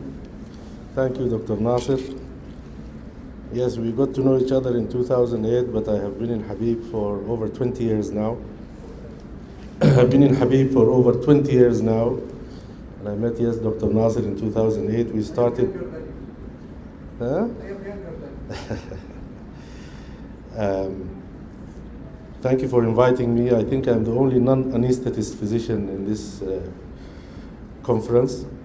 I don't want to talk about complicated medicines and complicated procedures. I just want to give you my story in Saudi Arabia in the last 20 years in attempting to control pain for patients who underwent total knee replacement surgery. There are over 3.5 million total knee replacements performed worldwide. 1/3 of those alone are done in the United States, 100,000 in the UK, where I used to work as an orthopedic consultant for several years before I arrived here. Indeed, there's a 5 to 10% complication rate, and the mortality rate is actually 1 in 400 according to Western registers. We have no registry in the Middle East. We don't know how many procedures we are doing per year in any hospital or within any surgery. But it is a very common procedure, and it is done in several different ways. It is primarily done to relieve pain. Patients come to us with painful knees, and the whole idea is to relieve their pain, not to take away their pain and give them further pain from the surgery thereafter. So the idea is to give them as smooth and comfortable a ride as possible throughout the process. This is not all about the surgeon. Surgeons always, yes, we have big egos and we like to take the lead most of the time, but this is a team event and everybody has to do their thing. It starts from the outpatient clinics through to the operating room staff. Anesthetists obviously are involved, our good colleagues, and most importantly the nursing thereafter, as well as the physiotherapists. There always has to be a lead person. Usually in the past, when we first started this 20 years ago, it was a one-man show alone for me, but now we obviously have a bigger team. This surgery is very complicated. It can take less than 1 hour to perform. It can take 4 to 5 hours, depending on each individual case. And these patients have very severe pain. If you use all this gadgetry, I can guarantee you that they will have severe pain after the surgery. When I first arrived, I was used to performing surgeries on Caucasian, younger patients who presented very early in the disease process and did not wait until their pain became severe. They were all well motivated. They wanted to go back to work as quickly as possible with a very short hospital stay. They had very low pain thresholds because they presented early, and therefore we did not require much pain management. And then when I arrived here, I found a different beast. Patients were very different. They did not like to attend any surgery. They waited so long that the disease became so severe with very severe deformities, and until they became wheelchair bound, they would not even entertain the idea of having surgery. So they came as late presenters and non-walkers, and the more you complicate the surgery, the more pain they will have thereafter.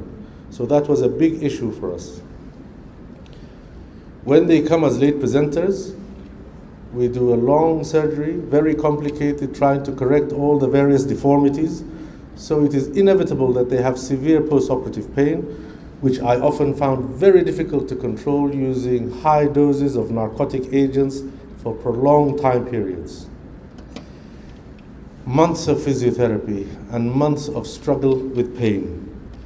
So I started to think in the early 2000s, what can I do here, or what can we do as doctors to try to help them with this post-operative pain? And I think the process starts in the outpatient clinic.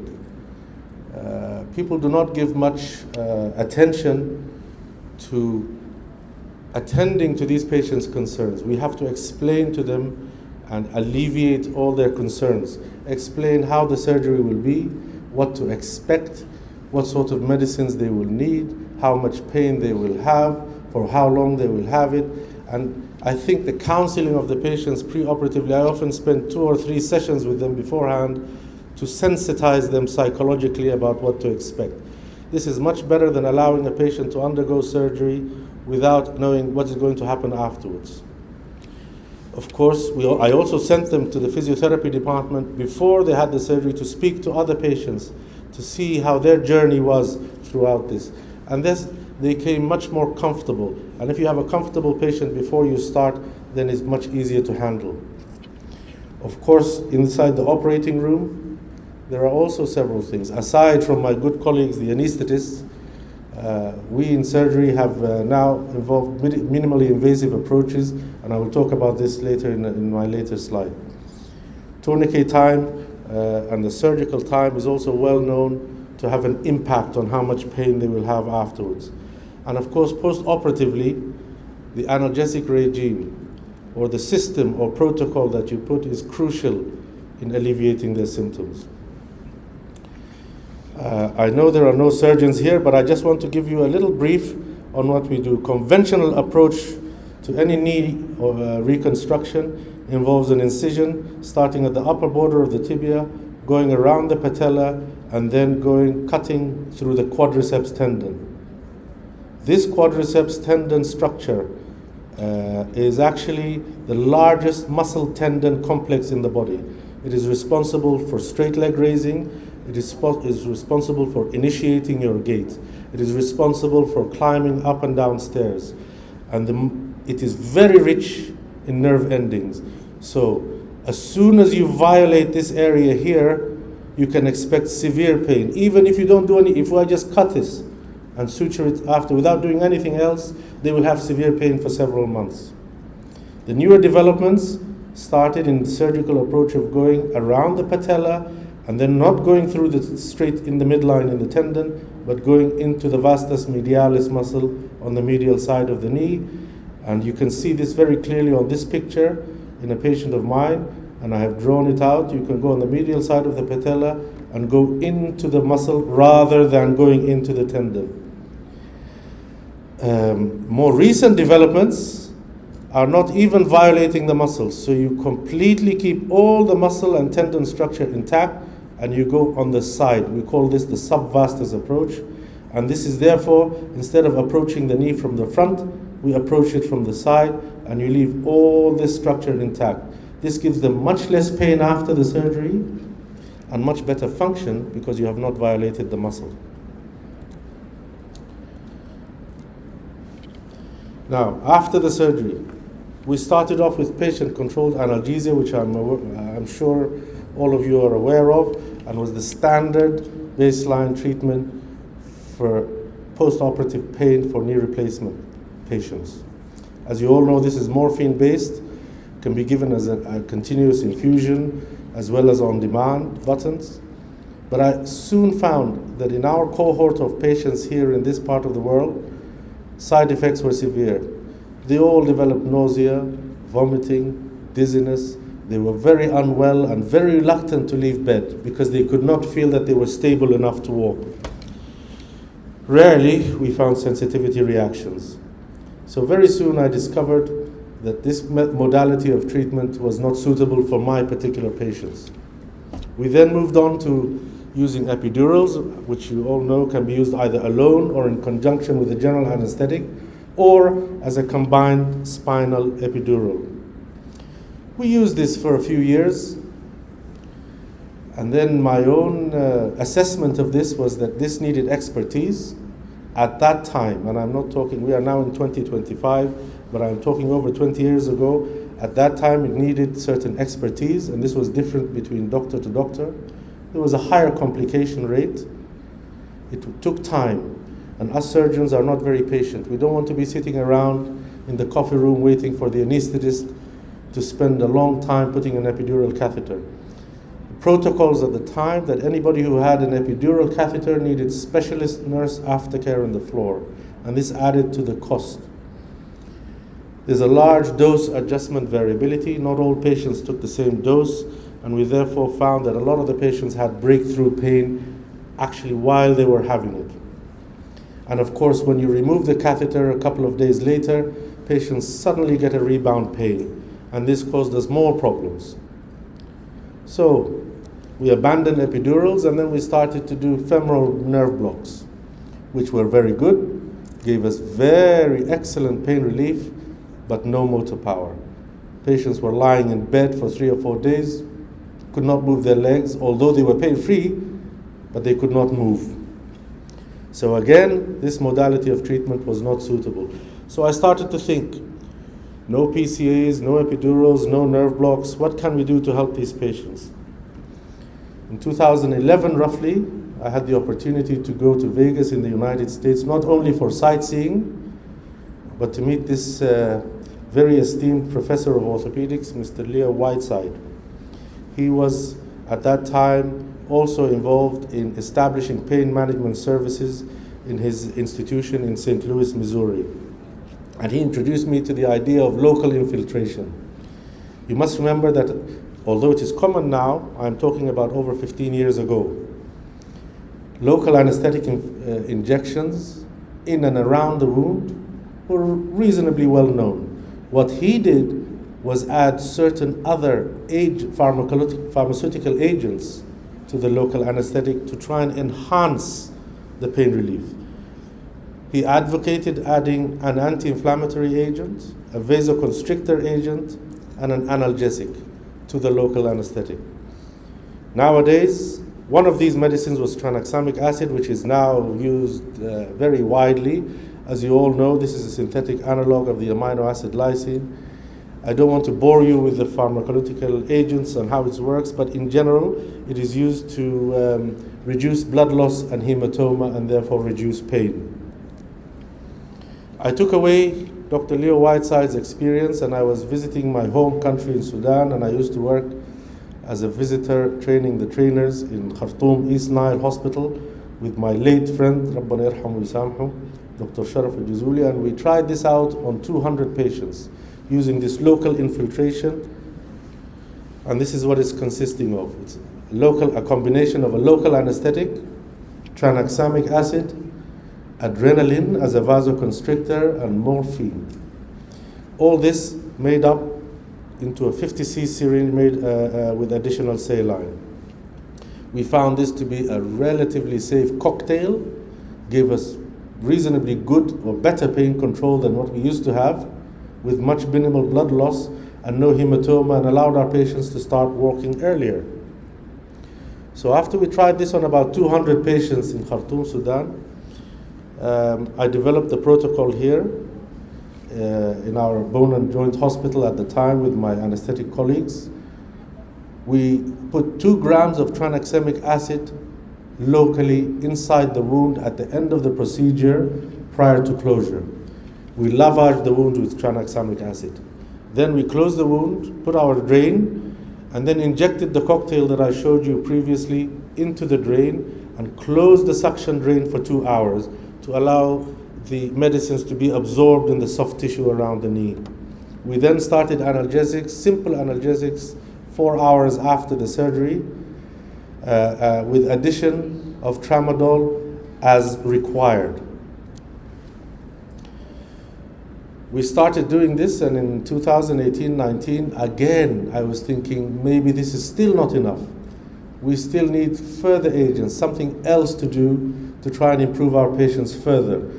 And we were looking for something that we could do inside the operating room, did not take much time, did not need any monitoring or any specialist aftercare, was relatively cheap, that could give us good pain control and allow our patients to move even earlier. So, with my good friend Dr. Maher sitting on the front row here, we started doing adductor canal blocks. This was before COVID time. At that time, I can assure you, in Dr. Habib Medical Group, I don't think there was any surgeons or anesthetists doing it at the time, although now it is routine practice. So, we performed, you can easily see here on this video, as you all know, under ultrasound guidance, this is the adductor canal. You can see the vessels here and the saphenous nerve there. The needle is being introduced, and there's the injection of the fluid extravasating in the canal. Very simple procedure that did not take much time. So, we did a trial with Dr. Maher, around 20 consecutive patients. Now, these 20 patients had previously had a unilateral total knee replacement on one side, using the conventional method with local infiltration alone. We brought these 20 patients and performed knee replacements on the second side using adductor canal blocks as well as the local infiltration. And at that time, we had only a single dose. It was not a catheter that was inserted. It gave us immediately amazing results. The Surgical Research Corporation of the United States came and assessed our protocols for this, and they declared us at the time as a center of excellence. The video on the left was supposedly to show you, unfortunately it's not, it doesn't seem to be more, it's not working, but we took permission from this patient on the right hand side, and it allowed us to move and ambulate patients in the recovery room. This 84-year-old gentleman who we took permission from to allow him to walk inside the recovery room within 1 hour of surgery. So the results were amazing at the time.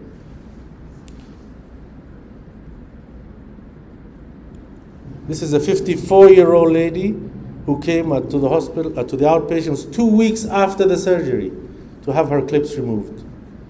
Amazing results.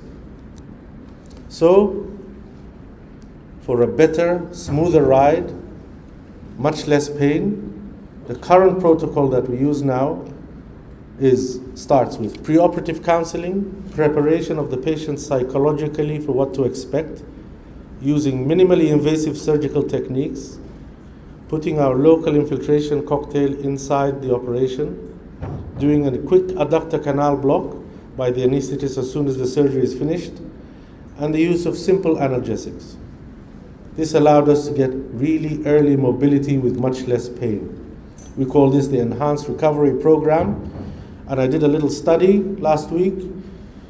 Electronic records were first started in Suleiman Habib in 2016. We looked at the first 100 patients that we did then with local infiltration alone, and we found that 100% of those patients required narcotics, with minimum 3 doses and a maximum usage of 40 doses, but on average, all these 100 patients required on average 17 doses of narcotics.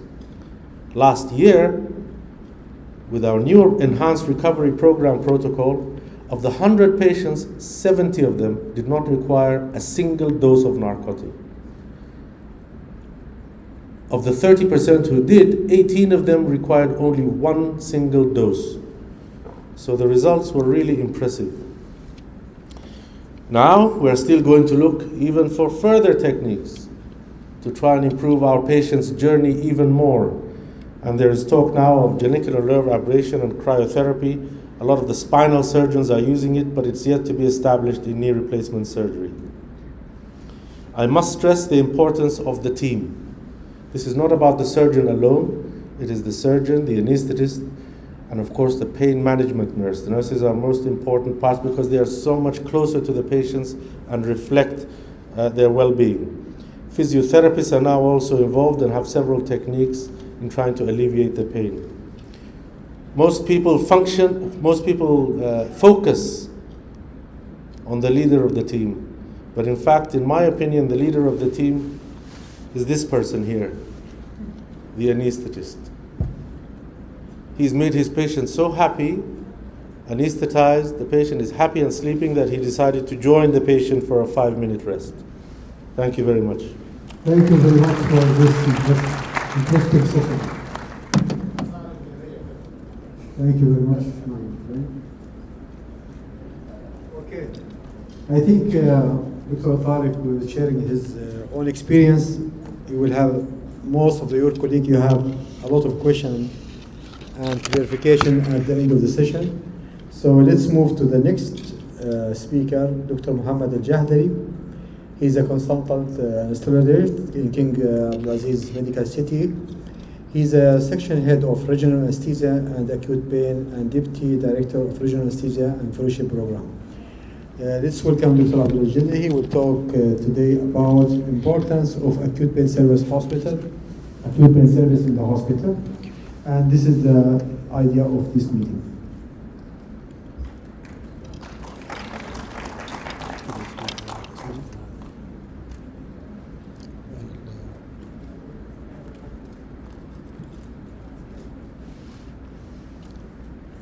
IT. We need IT support here. IT, please.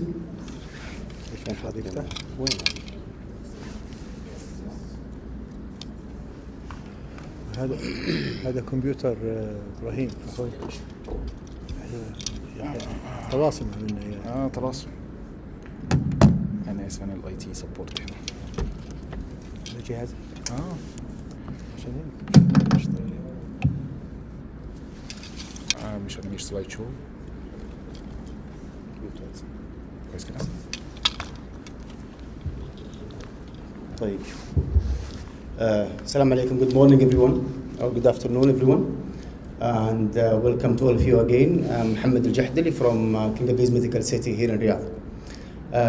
Today, we are going to talk about a critical gap in our healthcare system, one that impacts recovery, safety, and quality across the board, which is the need of an acute pain service in every hospital. This is not just a concept. It's an action need to be taken, as it has been proven by literature that it will affect positively our patients. So let's start by asking, what happens when pain is poorly managed?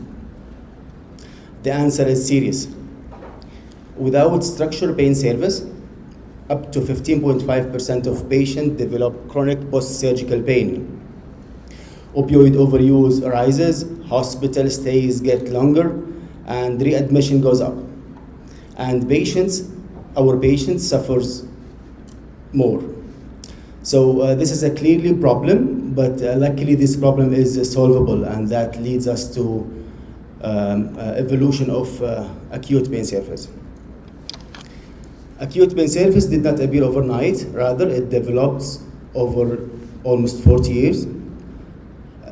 Starting from simple BCAs on 1980 to sophisticated multimodal regional techniques today. Not only this, more recently, ABS nowadays start to get involved into ERAS, Enhanced Recovery After Surgery. And one more thing, which is too advanced for now, it's transitional pain surface, which is, something between discharge and to monitor the patient after being discharged from the hospital. So, what is ABS? What is the conversion rate from oral hydromorphone to IV morphine, for example? Difficult to answer. The reason is we are not specialists in these things.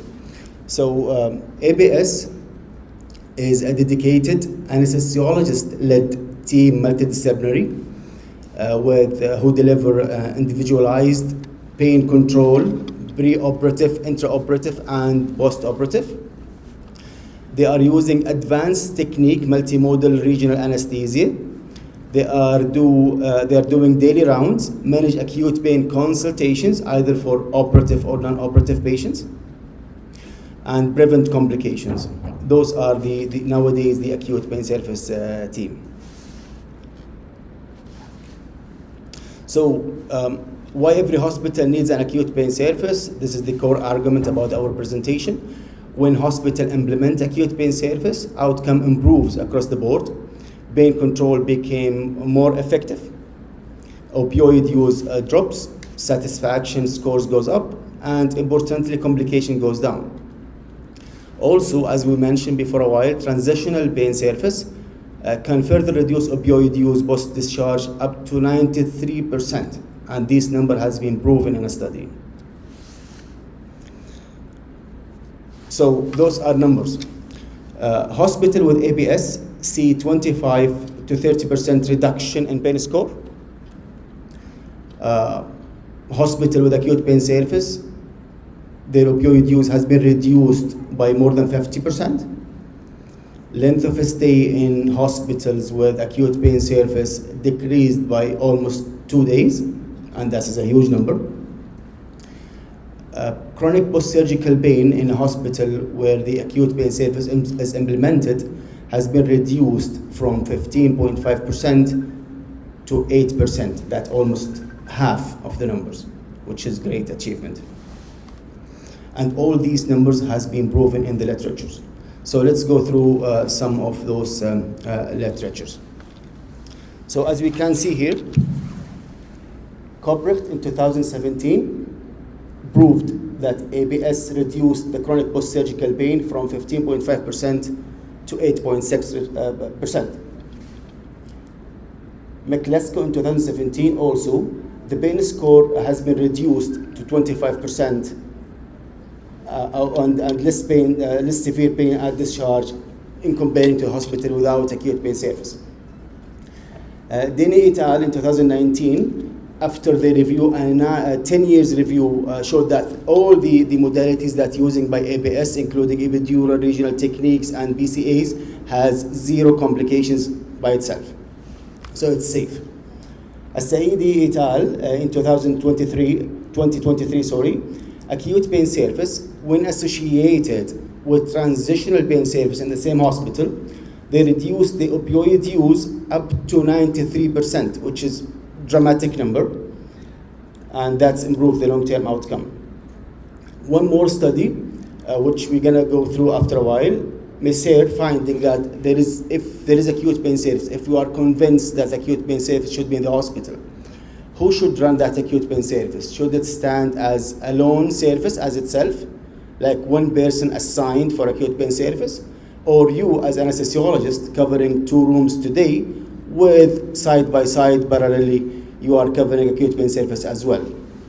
They found that when it stands alone, definitely the result is better, but the cost is more. So clearly ABS makes hospital more efficient, shorter stays, fewer complications, and optimal surgical turnover. It fits naturally into value-based care models, saving money while improving outcomes.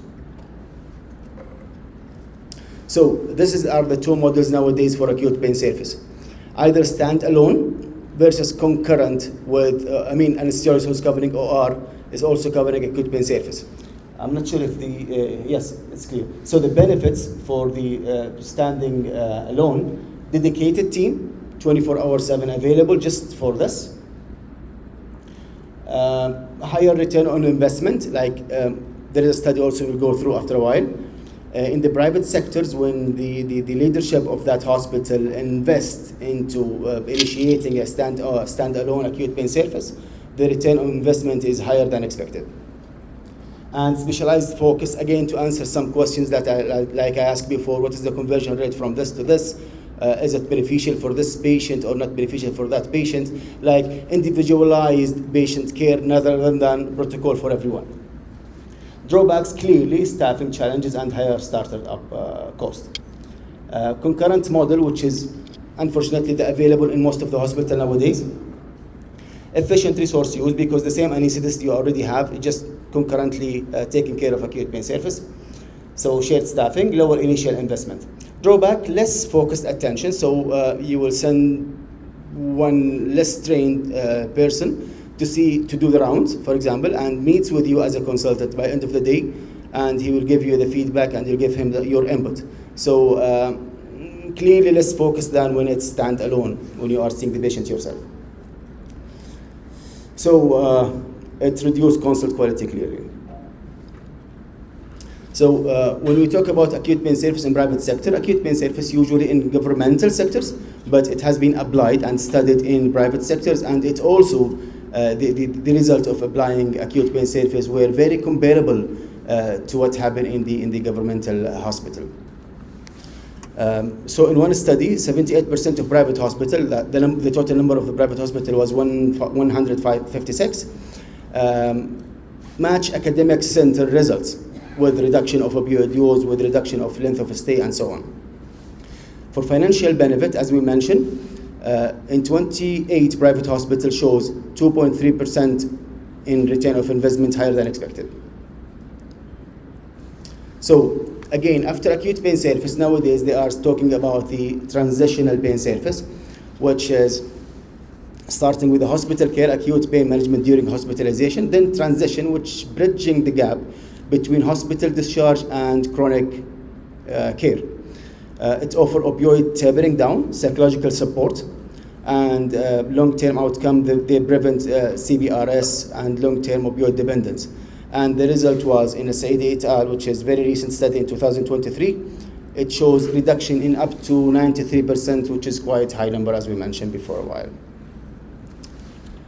Challenge and strategic. Clearly, the main concern is staffing. I mean, I believe everyone agree that the importance of acute pain service is clear, but the cost is the problem. But we can, they talk about some literatures. If you align with IRAS and value-based healthcare centers, that you might get fund, but this is not applicable here in the Middle East, maybe. So if you convince how to initiate an acute pain service in your hospital, simply 8 4 steps.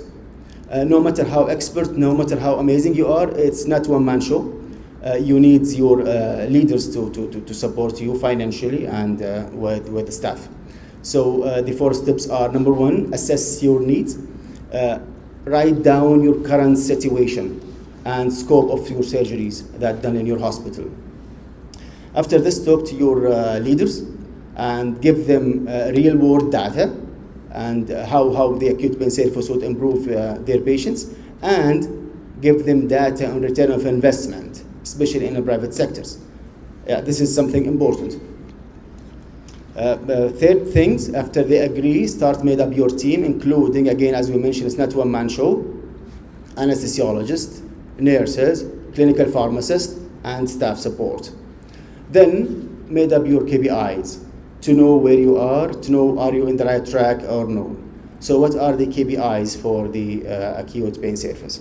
KPIs for the acute pain service also, as you can see, even if you think of it without seeing the slides, the KPI for acute pain service is from 4 aspects. From patient outcome, how is the patient score, mobility assessment, patient satisfaction, all these 3 in one line, which is patient's outcome. Other than patient's outcome, all these, if you can see, it's measurable. So the KPIs, the landmark for the KPIs that it should be measurable. Second thing, the medication metrics is the opioid consumption reduced after you start applying your ABS or no. multimodal therapy adoption, and adverse event tracking.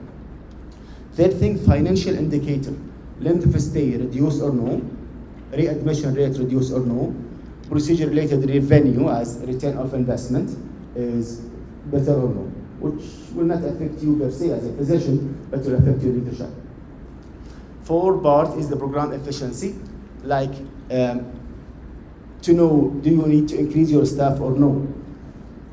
Response to any consultation, how long will it take? Like when you start, you will have a lot of consultations and you have only 2 members of the team, so your response to any consult will be long. With the time you improve, you can see yourself that your response to any consultation will be less, which is better. Consultation volume increasing or no increasing, that means people start to address your service that you are affording. Staff utilization ratio, like for example, I don't want to mention some hospitals, but where hospital we work on, one of the staff has been called 2 times per week. It's not that big. So this is some KPIs for acute pain service. If you follow it, you know that you are on the track, or no, you can modify your goals. So in conclusion, to bridge the gap, this is the message that I want to leave you with. Acute pain service is no longer a luxury. It's a clinical, operational, and ethical necessity. It improves the care, better patient outcome. It has a comprehensive approach from all aspects to the patient rather than just giving opioids. It reduced the cost. Yes, it reduced the cost, although there is more salaries for some people specialized in pain service, but it reduced the cost from different perspectives, like less readmission, shorter length of stay, and so on. It is patient-centered, which would improve the patient satisfaction. It focuses on individual need rather than general protocol for every single patient. So let's bridge the gap together, and thank you very much. Thank you very much. You're just in time. Thank you very much. Okay, we follow your recommendations as HMG, and we emphasize on importance of acute pain service. And we formulate in the group ABS teams in all branches. So to assure Dr. Jahdali, even in private sectors, we are already ahead of time. And based on that, I would like to invite the next speaker, which will show you the experience of all over the HMG. In any branch, whenever we have a branch, to be open to have an acute pain service unit. So just Nadash will show you what is the role of nurses, and this is an integral part. And we just follow among the group the performance to be alike. So based on that, she will just navigate through this one. Go ahead. This is the microphone.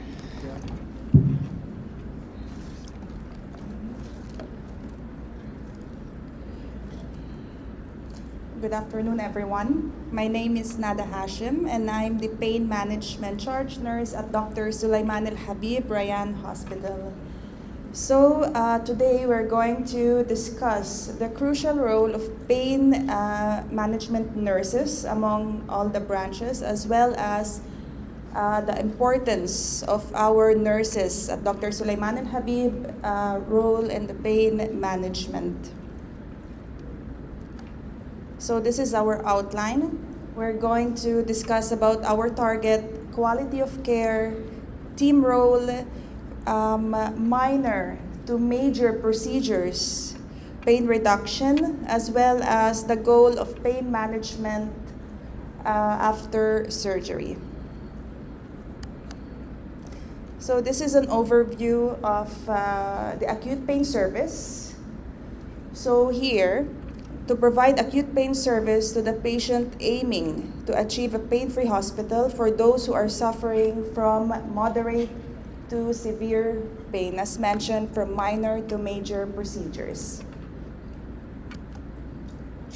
So our APS consists of a multidisciplinary team, which means our head of OR department, anesthesiologist, pain management consultant, and pain management nurses, in collaboration with, of course, physiotherapists, pharmacist, psychiatrist, occupational therapist, and anesthesia technician. Quality of care improvement. What do we mean by the quality of care improvement in pain management? Especially this question goes for our nurses actually. So, improving the quality of care through nursing pain assessment. As we said here, pain interferes with many daily activities. And one of the goals of acute pain management is to reduce the effect of pain, patient function, and quality of life. What do we mean by quality of life? So here it means especially post-op surgery. Are our patient able to mobilize? Is our patient able to gain back his appetite? So this is also the role of the nurses, in which we call our post-op care to pain management. So the ability to resume activity, maintain a positive affect or mood, relevant sleep functions for patients following surgery. So as we mentioned here, regarding relevant sleep function, it's important to provide, of course, around-the-clock pain relievers for our patients, enable for them to have a better sleep function, as well as providing non-pharmacological pain intervention in order to provide a better sleep function for our patients. So as we said also here, post-surgical pain spikes increased pain with movement, such as deep breathing, coughing, ambulating during the first 24 to 48 hours after surgery.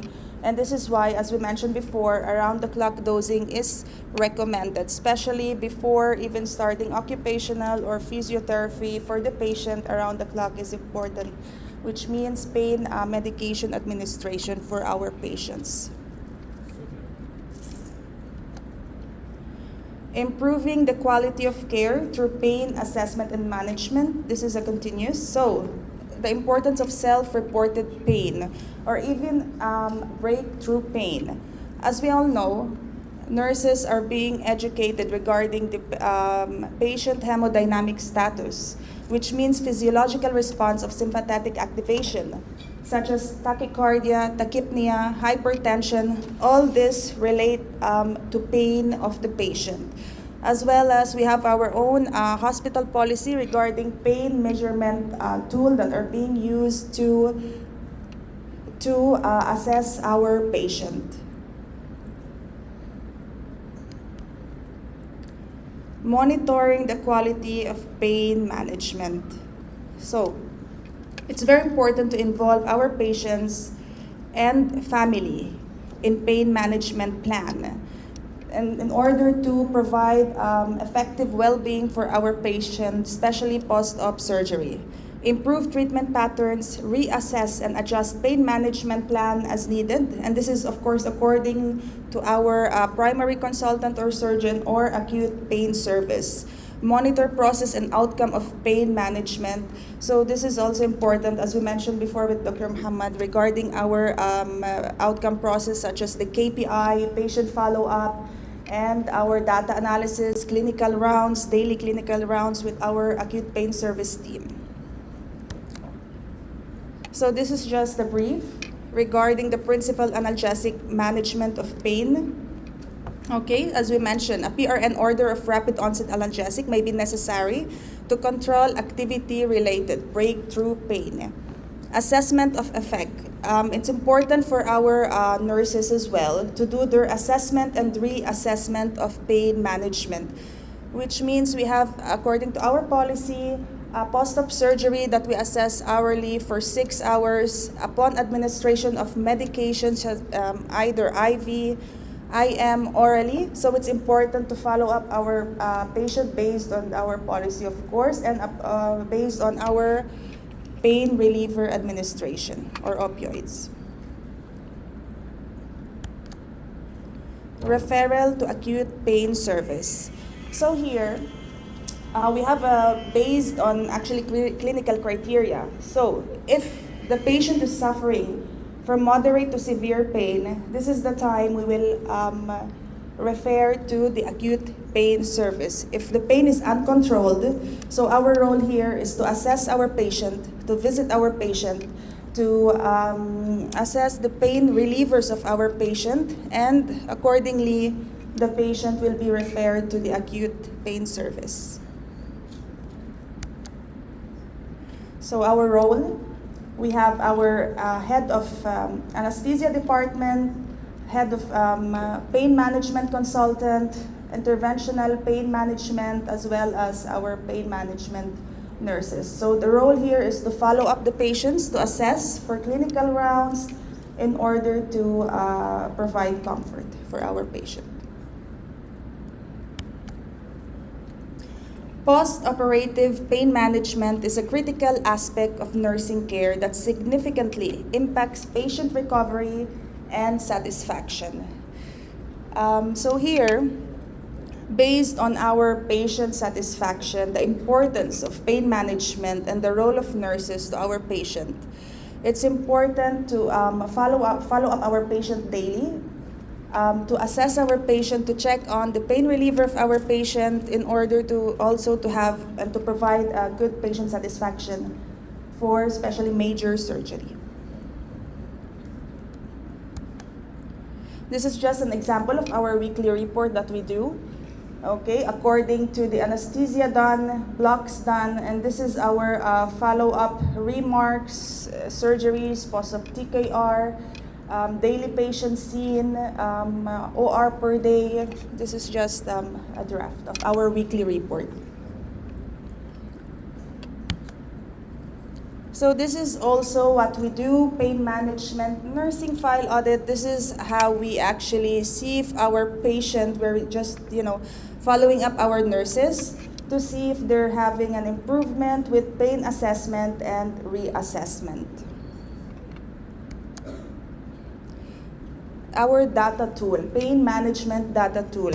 So mainly, we have our patient file, diagnosis, surgery, consultant surgeon, what's the pain management plan done in recovery room, yes or no, pain assessment and reassessment, as well as pain location.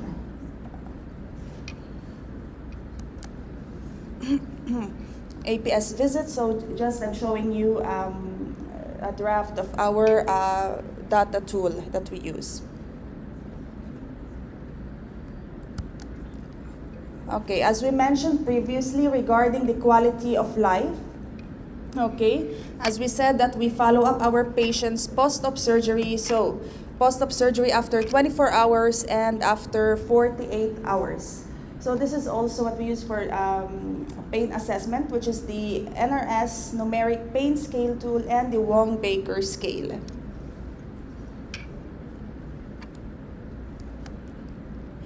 As well as we mentioned before in our overview regarding the minor procedure to major procedure. So this is also one of our guideline and policy to reduce IV cannulation pain, in which we apply an anesthetic ointment on the side before inserting cannulation. And this is at least to provide ease for our patient, for them to feel comfortable, to reduce pain. Maybe we cannot remove pain 100%, but at least it reduces the pain for the patient. Okay, just I'm going to showcase our Global Day Against Pain among branches. So this one is held in Rayan Hospital, Qasim branch, Khubar branch, but that did not have the picture, Dr. Ishaq, and Swaidi branch. Actually, it's a very nice and very good initiative for among all the branches. And hopefully this year we're going to do the same event, which is Global Day Against Pain, and we will need your support, Dr. Nasser. Okay, our reference. Thank you. Thank you. Please share us. Before we open the door for discussion, as Dr. Jahdari mentioned, we thought that we think about pain on governmental hospital where to reduce the cost. Even in private, it's very, very important. What we experience We started January 24, this program in all branches of the group. And the outcome, I will share some info here. And the KPI which we present about length of stay and patient satisfactions, and also decrease the complication. It's very, for our boss, I mean the CMO, was astonished. Initial phase was to create an ABS team, and then we move forward and were concerned about any pain score of 5 and above, we will involve the ABS team. And later on, we grew up with the idea, and with the help of all the HODs of the group, that we need to monitor all patients underwent surgery regardless the pain. Dr. Tariq, he shared us his experience about pain management for particular procedure regarding TTPR, and he showed how he struggled and keep struggling and keep modifying his plan to have control of pain about TKR patients. Initially, he was doing the additional until he keep on. But again, the word is teamwork. Teamwork cannot be happen. Now, who is the leading of this one? We have histories, and what we discovered during our program, we're facing a lot of obstacles. We fight with some branches about availability of pain nurse, to dedicate a pain nurse in the branches. And finally, since it's become strategical for the group, we implement it. So we fight and we gain it up. We have problem about availability of certain medication and certain device. Again, we keep struggling with this one until finally when they saw the results, they give us the okay to go ahead for that. We face also, with the help of pain dedicated nurse. I'm saying dedicated nurse, why? We found in some files that the patient, she was in labor and she was scored 0 pain. 0. We found in some major surgery, like patient under spine surgery, scoliosis, and he was scored again 1. So even the nurses, the ABS team is not only to manage pain, it's also to educate the people how to score the pain. And we found there is a variation between individuals. Certain nurses, she doesn't know, she just scored 2 or 3, and the others scored 5 and 6. So there was variations, individual variation. So why to have a dedicated ABS team? This is the role of ABS, and we will follow the patient on 2 visits minimum on daily basis, and it will go 0 day, 0 and 1 and 13. The patient is off of pain and this becomes fine. So in our experience in HMG, we have the KPI, which is we have the tools, we have the policy, and have been adapted. And the good news, whenever we have a new branches, this team is become a particular part. So really, in this regard, I really thanks the nurses who been participating in this, because they are the backbone of this program. There is also issue with some doctors. Still some doctors, they feel, especially regarding here, we can't be free. They believe only to give 1 dose narcotic of betadine IM and the rest only paracetamol. And patient after cesarean section, of course. I revised a report which is called press gaining report, which came from OMH about patient satisfaction report. And they mentioned, because I am working as administration sometimes, I found the report, unsatisfied for pain. Okay, how shame for me, I am an anesthetist, I am medical director of that branch, and I have a complaint about pain. That means my program is not working. Then I found it was linked to OB-GYN. When I revised their practice, they give single dose betadine once, and the remaining would be paracetamol. So again, we asked them to adapt a new protocol, anesthesia instruction to have by default tablet block unless patient refusal, and to explain to OB-GYN about multimodal analgesia mode, which they are not aware about it. So the issue is some surgeons involved in in pain management in the way it's in the wrong directions, and this actually will make the issue more. So based on our experience about this program, which we call it as a strategic pain-free hospital, we move so many steps ahead. Even we reach to the emergency room management of pain, and we create a protocol for management when to call ABS even in critical care area like emergency room. So we are advancing in the program, and I think we have good experience in TMG. It can be highlighted everywhere. We are having our team in ABS. So we are very advanced in that, and we have our KPI which prove this. I will open the door for the discussion for Dr. Tariq, for the nurses, and to if somebody want to collaborate more, please.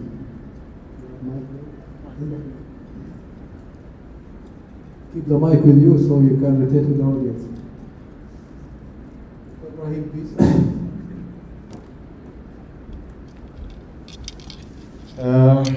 يعني Dr. Tariq, you know, this is my specific area of my interest. That's why I have some questions directed to Dr. Tariq. Regarding quad skip surgeries, actually I'm working in my branch with some surgeons doing surgeries with keeping quad without any cutting in the quad, and some surgeons, yes, they are doing the old technique. The surgeons who are doing the old technique because they are afraid of bleeding, which we never see in this technique, because they said it's linked with more post-operative bleeding, the one with preserved tendon technique. But actually, I want to stress that the post-operative pain of the total knee replacement is not only an anesthetic pain. Some part of this pain is neuropathic pain, okay? And in some cases, we are giving a block which is working very fine, very good. Patient have numbness in all his knee, and immediately post-operatively, some patients start to have pain, and this pain actually in nature is a neuropathic pain.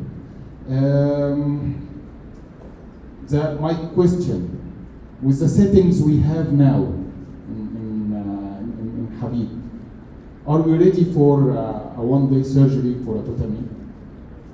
And what we need to have a full setting, because you know, we work in the UK, and in the UK it's a fast-track surgery, people go home on the same day, and in the US, now more than 30% of the patients done in the US, it's a one-day surgery.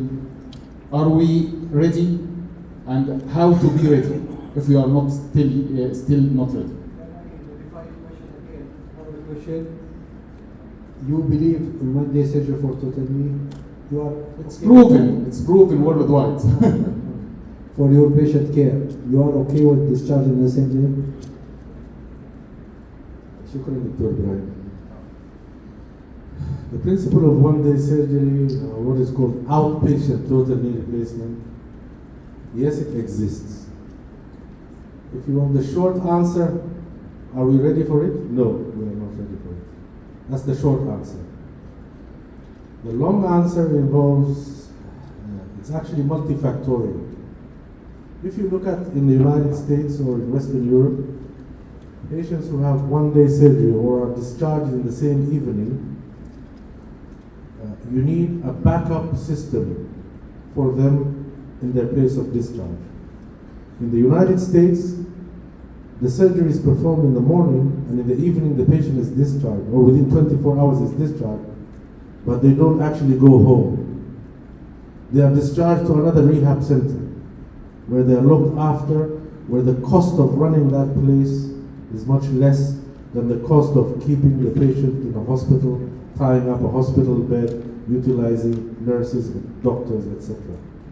So in the United States, those 30% that you talk about, almost 90% of them do not go to their own home or place of dwelling.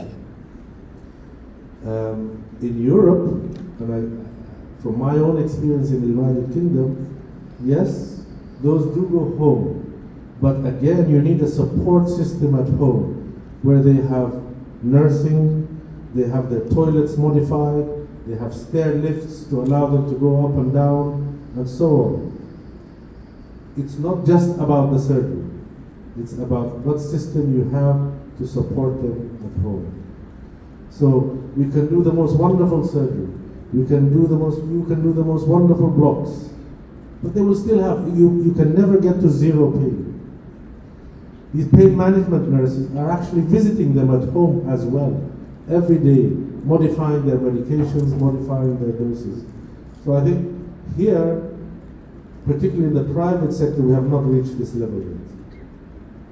Now, going back to your first point about the quad-sparing approach or the minimally invasive, we must remember that pain management is not just about the medicine we give them to take away their pain.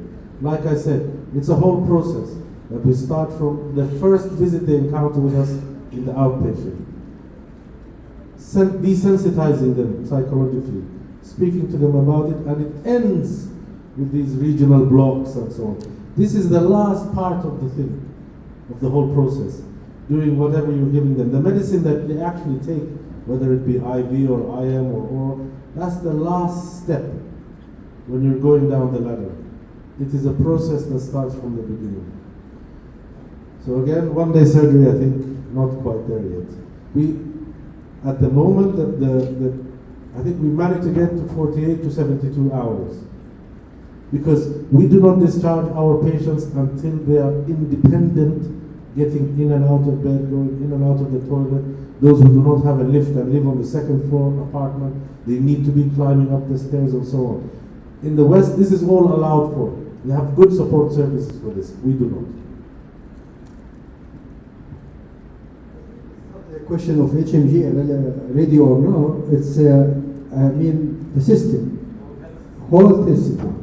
So maybe, okay, we can control the pain in day one, and we are, but are we totally rely on patient care after he left? This is our concern. So, okay, I will have pain-free and patient can walk, as Dr. Tariq showed us in some videos. Patient can walk immediately. But is it enough for me as a surgeon to satisfy, okay, who will do physiotherapy? He will come to the physiotherapy in my hospital, and he will drive, he will go by car, and to reach to physiotherapy, maybe in the second floor, first floor. So there is a system consequence to be followed once we say that we can easily go for, it's not only, I think, HMG setup. So, community, institutional, primary healthcare, whatever, it needs to be built up before we go there. We don't need champions to say that, okay, I'll do my TKR, I'll shoot my patient home. We have seen so many in social media about these cases. It's a joke. For business show. We are not here for business show. For patient care, we are here to discuss. For us, I don't recommend, for time being, to have a single day surgery for such cases.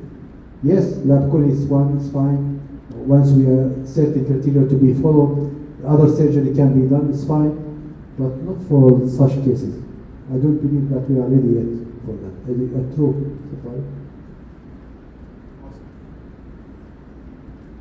Yes, thank you for your good lecture, Dr. Jahdari. Just I have one question for you. Do you believe in psychological assessment before surgery for cases, picking up red flags for patients who are highly susceptible to have post-operative acute pain crisis and chronicity of that pain? I think in our culture, we have to put that in mind. Like psychological assessment, I think nowadays it will be a must. Like as a chronic pain physician, I see patients coming 3 months post like TKR surgery, like 80 plus. You don't think that he's in this shape, but when I dig in history, I see that before surgery he has these symptoms, he has these problems. He's on antidepressant, especially in our era now. The liberty of using antidepressant, the liberty of using gabapentinoids, the semi-liberty of using opioids. I think it will affect. Do you believe in this? Thank you. Thank you very much for the question. Chronic post-surgical pain, it's well known. Chronic post-surgical pain is one of the parts that has been improved after implementation of acute pain surface. So the answer is yes, but how practical it is to see every single patient going for surgery by psychologists, I don't think it's that. Maybe in the future, not now. maybe in the future when through the anesthesia assessment, not acute pain symptoms assessment, if the anesthetist feels that this patient needs an endocrinology consultation, he will refer him to the endocrinologist. If he believes that this patient needs psychology consultation, he will refer him to psychologist. But to start with, for every single patient to have a psychiatric, I don't think it's somehow practical. But if it could happen, it would help the patients. But I don't think it's practical.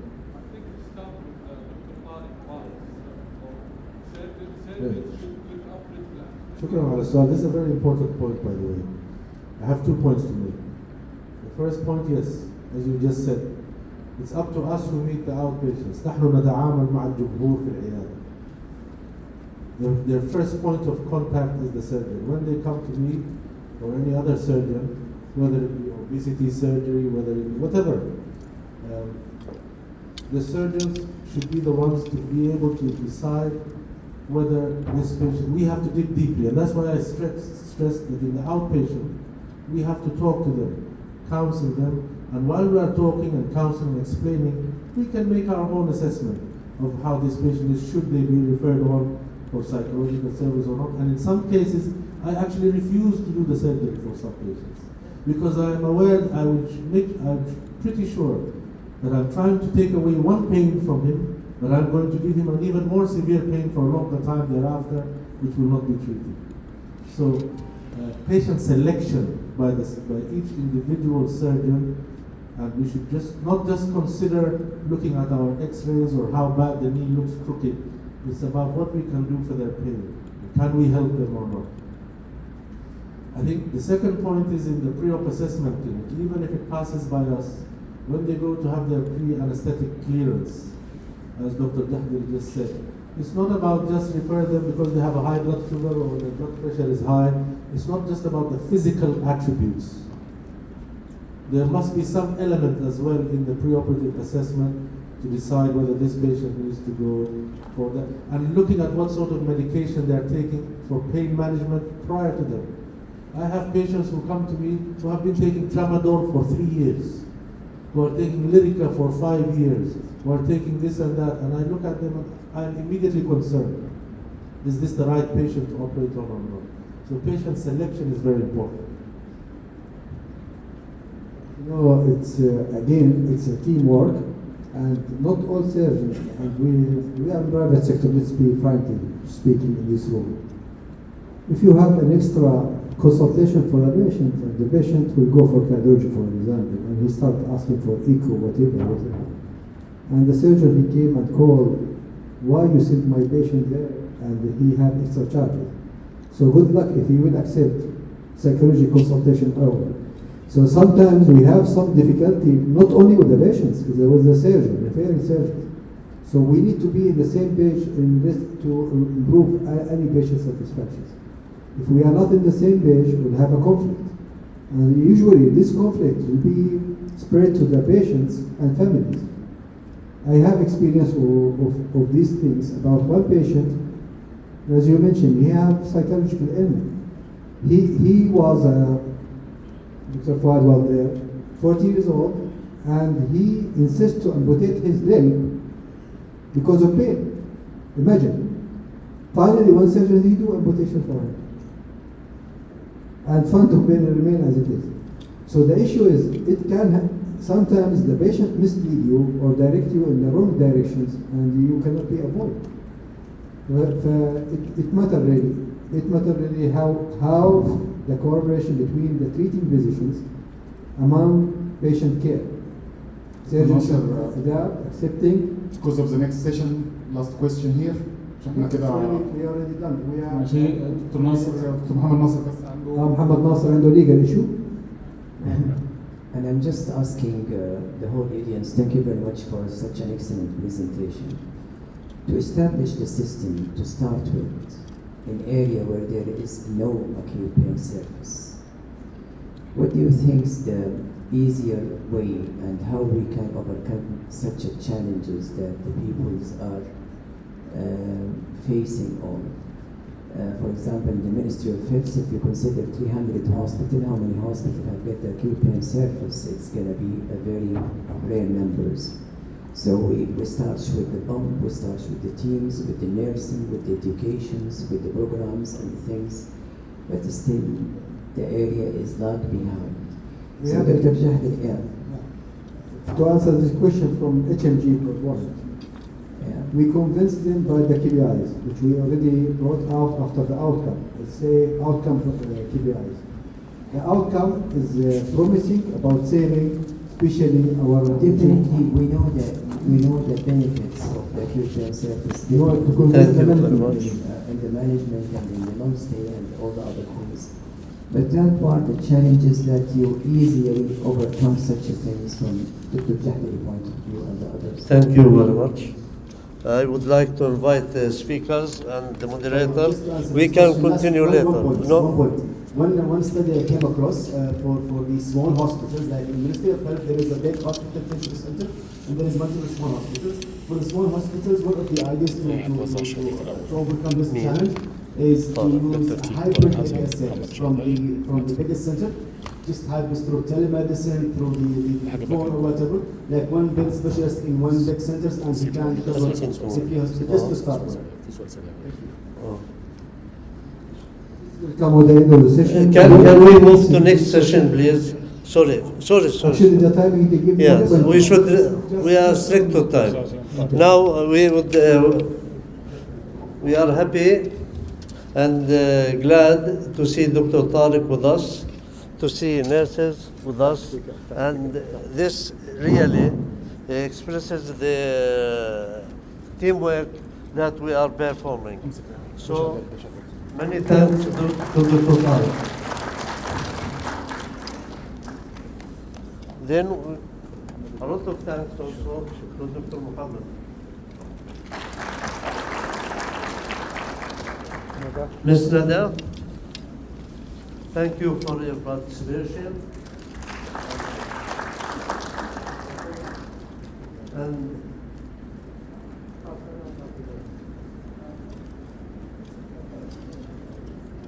Dr. Nasser, thank you very much for being the moderator for this. We will move now. Our moderator will be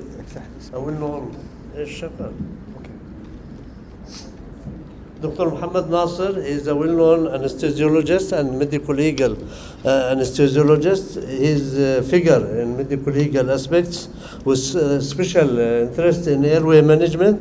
He will moderate this session, and we have a great honor that he will be our moderator for the next session. Sorry for cutting your questions, and I hope you can discuss it later. Dr. Muhammad.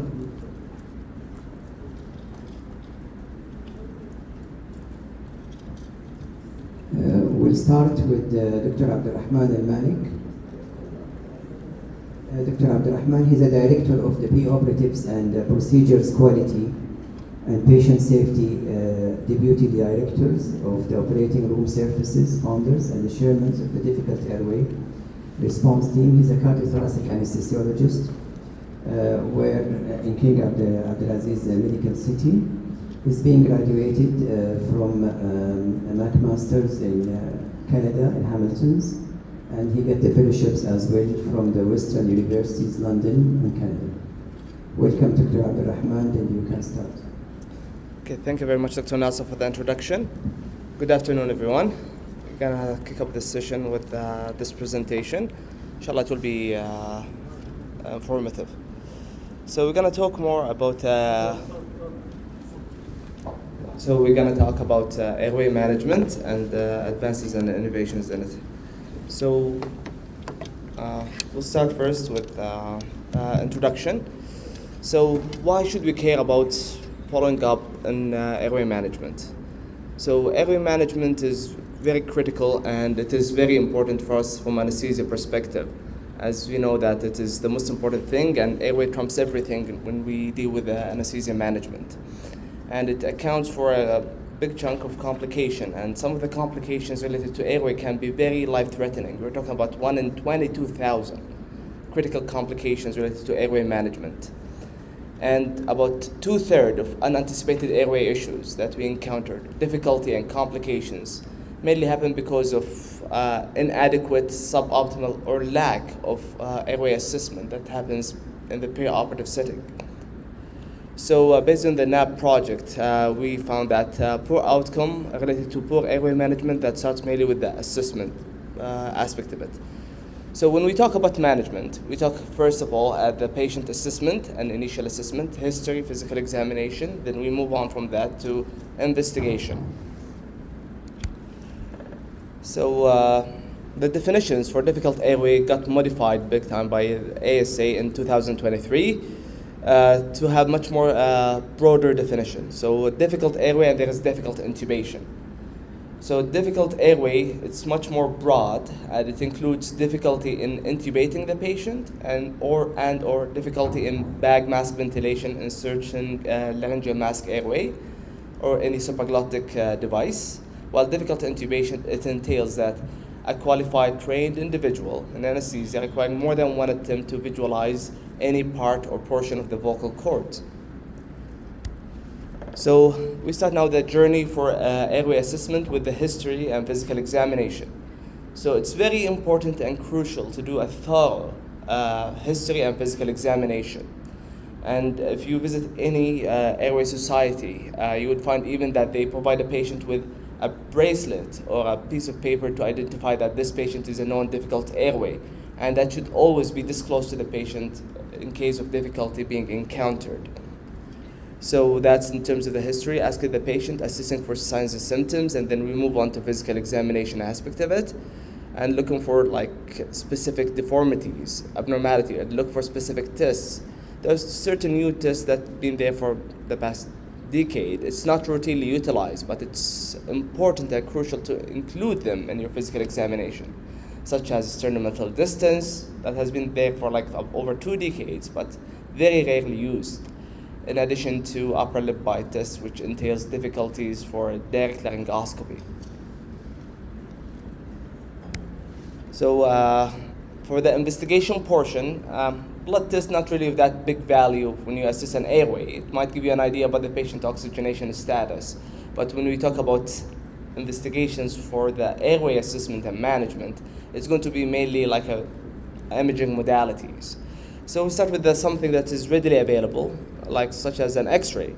It has a very limited role when you assess a patient airway, but it can be quite informative in certain pathologies and certain procedures, such as if you're looking for any deviations, compression. Compression in X-ray will not be quite visible unless the patient has like significant compression. This one, yeah, sure. So using imaging modalities is very critical, such as X-ray.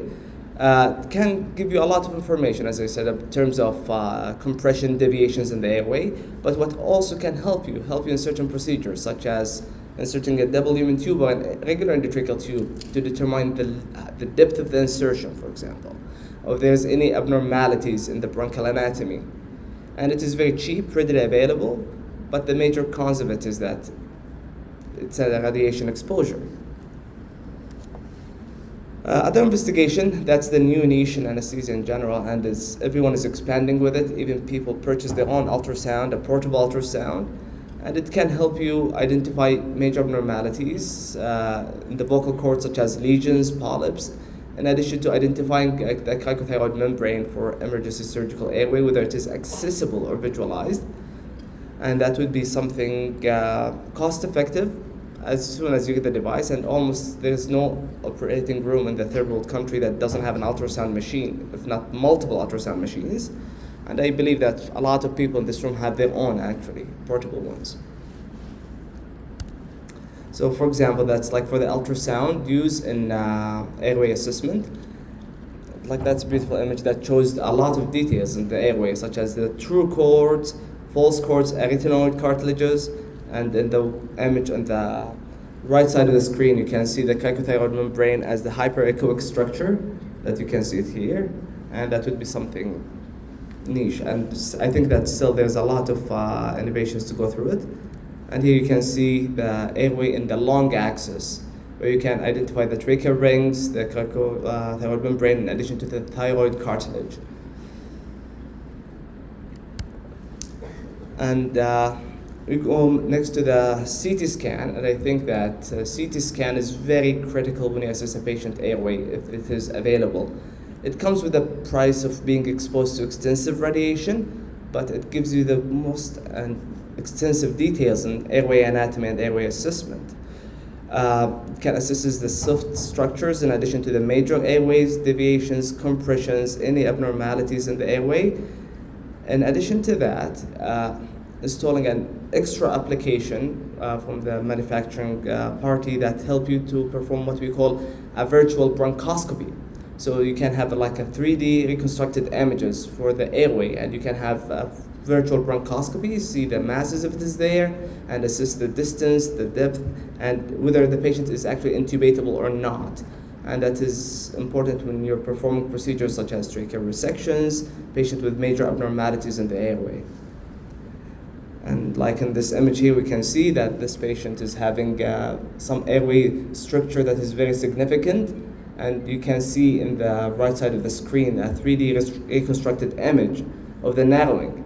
I mean, with such a major stenosis, this patient is not amenable for intubation at all, whether you do awake or asleep. So the only way is that to use an extracorporeal support kind of means to manage the patient airway. Now, the new and largest innovation that's available in the assessment part for the airway is the 3D printing. It's very limited due to the cost that comes with it, and it helps big time. Every time you're gonna deal with a patient, you have to come with a plan. The beauty of the 3D printing, it gives you an opportunity to plan, visualize, and do a rehearsal even before you proceed with the procedure. So there are like 3 or 4 things published in the literature about it, not that much of extensive.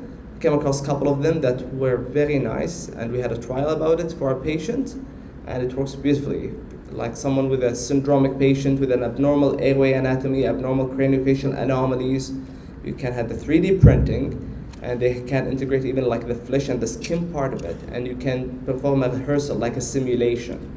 And you choose the best and most appropriate plan to deal with the airway of this patient, and then after that you proceed with the airway management. So the beauty of it is that it's very practical for elective cases, but in emergency situation, it's an impossible task.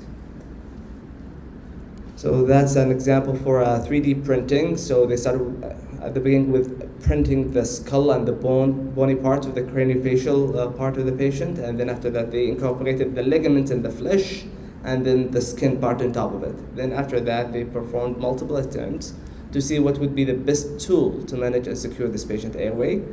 And especially with the newer printers, now it gives you even the same feeling, or close enough, I would say, to the human feeling when you're doing intubation. So that would be in terms of the before the procedure, as I said, in the management. Then we moved again to the doing the act itself, intubating a patient. So for intubating a patient, to optimize and increase your apnea time, so you have the time that you need to secure the patient airway. So there are not much of significant update in that part, except for using a high flow nasal cannula, or what they call a Thrive, or apneic oxygenation. So what they do is that they use the same concept as in the ICU, the high flow nasal cannula. It gives you a little bit of a pressure, especially with the high flow, and improves your apnea time. We already do the usual and routine, like optimizing the patient position, etc. But then in order to do an adequate pre-oxygenation, you add to it apneic oxygenation for the patient. So you'd be performing the procedure of intubation in a much more relaxed environment, as hypoxia and desaturations carry significant mortality and morbidity. And the longer the apnea is having, the patient going to have atelectasis, and then it would be much more difficult to perform bag mask ventilation. And then it would be much more difficult to intubate the patient. More desaturation, stress level goes high in the room, and it would be much more challenging to deal with the patient. Now, for the equipment part, essentially, equipment's not much of significant leap, I would say there. Earlier in the morning session, we spoke about the use of artificial intelligence. That would be the biggest leap. Still, it's to happen. I don't think it would be a big part to be incorporated, especially for difficult airway scenarios. not anytime soon. I think that for easier cases, it's still to be trialed. It's a trial and error kind of situation. But in terms of other equipments, all of them are failed to provide superiority over gyroscope and fiber optic bronchoscopy, which are commonly used. Should say instead of gyroscope, a video laryngoscopy in general.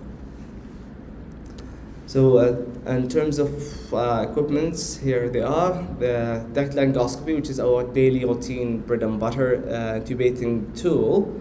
Video laryngoscopy and gyroscope core. So gyroscope core is part of video laryngoscopy, but it's like an updated version that's been in the market since 2015. It just provides you with the capabilities to do a split screen function as a combined gyroscope and fiber optic bronchoscopy.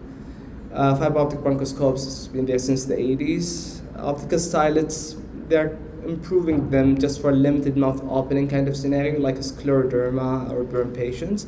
But again, fiber optic will provide you the same kind of quality with much more room to manipulate. And versions of supraglottic airway devices are just keep coming up in the market, and the changes and the differences are not that major distinctive. Since the last generation of iGel laryngeal mask airway, the newer generations are not major change or not much better.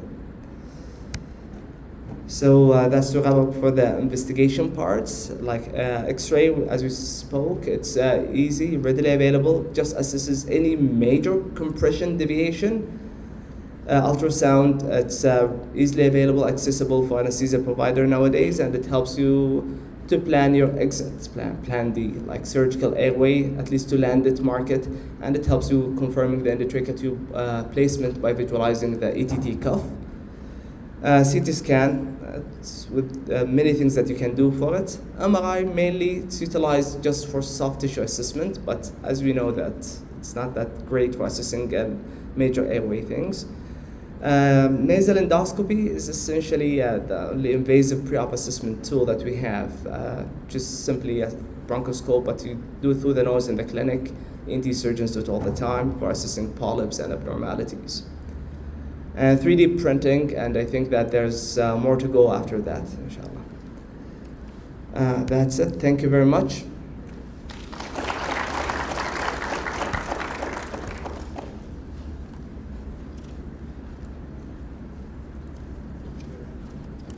Thank you very much, Dr. Ahmed. It's such an excellent presentation. The next speaker will be Dr. Mohammed Bilal Zanfi. He is one of my best colleagues that we have the honor to work together. I don't know how many years, Dr. Bilal, before? King Khalid? 1999. You left 1999, I think, so around almost 30 years ago. He's a consultant in anesthesia, and he got his King's Award fellowships and Arab board, as well as he's a very well expertise in cardiac neuropediatrics and obstetric anesthesia. He has an active role for undergraduate and postgraduate teachings, certified as instructors for the ALS and ACLS, and continuing educations. So welcome to the internet is very Bilal, and he's going to I will present keep them for engaged by the time you prepare. Have you seen my lecture? Yeah, mashallah. difficult airway made easy. I hope that he can make it easy. Assalamu alaikum wa rahmatullahi wa barakatuh. Thank you very much, Dr. Nasser. And Dr. Nasser and me were colleagues from 1995 to 99, I think, before when he left. I came to this hospital in Saudi University in 1995. I think most of you are not born by then.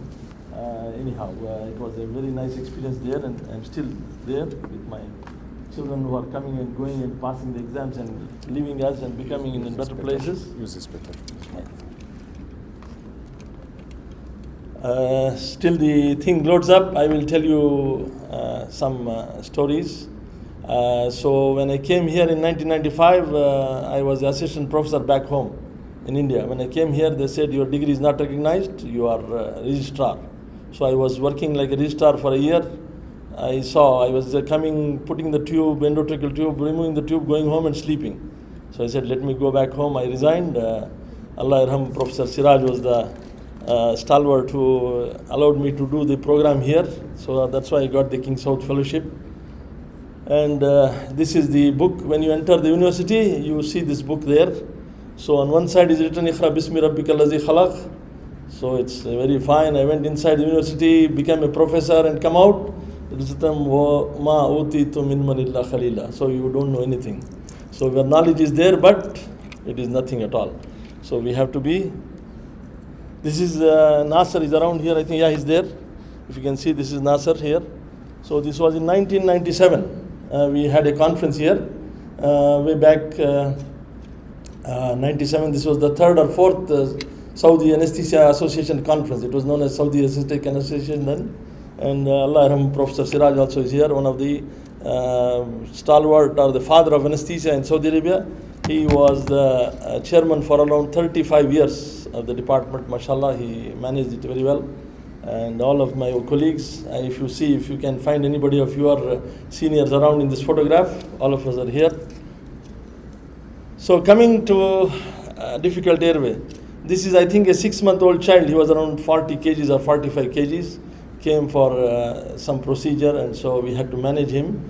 Even finding an IV line was so difficult. We had the ultrasound, so we are lucky to find an IV line in him. So imagine if patients are like this and you get them regularly and you have to manage the airway. This is another sample, 350 kg male who was 30-year-old, and there was a 15-year-old girl or a 14-year-old girl, 195 kgs. How will you intubate them? It's very easy to talk. We are saying, yeah, this is there, we have equipment, we have tubes, we have laryngoscopes, things. But just to put them to sleep, you will be in real doubt. So you should be really careful. So what is the thing usually? Okay, I wanted to do my declaration. I have received some honoraria before as a consultant for Smith's Medical Saudi Arabia and also for the Sonosite UK, but now I don't have any claims now. Okay, so we have defined the difficult airway. MashaAllah, the previous speaker also did a very nice presentation. So it's a difficult airway, it's just that you have the airway there, but you cannot approach it. So this is the difficult. You cannot intubate, but the more important thing here is not the difficulty of intubation, it is the difficulty of oxygenation. So if you keep the patient oxygenated, you can try something else, wake him up or do something else. But if you keep trying the same thing, you'll lose. And always be careful that you should use what you know. So as he said, the discussion, we have to, first of all, we have to do a proper preoperative assessment, everything. So let us take a case scenario for the juniors here who are students. You can take it as a scenario. A 55-year-old man comes to you and he's scheduled for an emergency laparotomy, and his BMI is around 45, history of diabetes for 15 years, hypertension for 8 years. During the preoperative process, you see that, in the assessment, you see that his mouth opening is only 3 centimeters, limited mouth opening. And also he is a Mallampati class 4 and previously mentioned as difficult airway. So this is a challenging case. Now you are in a dilemma whether to put him to sleep and try to get the airway or do the airway awake. So let's go in the proper way. I am talking about 1988 when I joined anesthesia. What was the situation? Okay, what we would have done then? We would have induced the patient, and after the induction we would try the mask ventilation. We tried the mask ventilation, did a laryngoscopy, tried to intubate, we cannot. First attempt failed. Okay, next what happened? We have to do the next thing. So next thing to do is to oxygenate the patient again. Now his saturation starts to drop, we cannot oxygenate, we cannot intubate, patient becomes blue, and we have a disaster. Okay, to avoid the disasters, new things were introduced, like jet ventilators were introduced. During our time I'm talking about. There was no LMA. 1988 or 89 was the first LMA came, and then it improved after that. So we had nothing, but it was the art of holding the mask. So my professors used to teach me to hold the mask for half an hour, 1 hour surgeries, and just keep holding the mask. Ventilating if you have given a muscle relaxant, if not, leave him on spontaneous. There was no, except ether and halothane, nothing else. Except galamine, and it was succinylcholine. All other, and also D-tubocurarine, if I remember well. These were the muscle relaxants. So imagine our situation and how much skilled we should be to maintain the airway.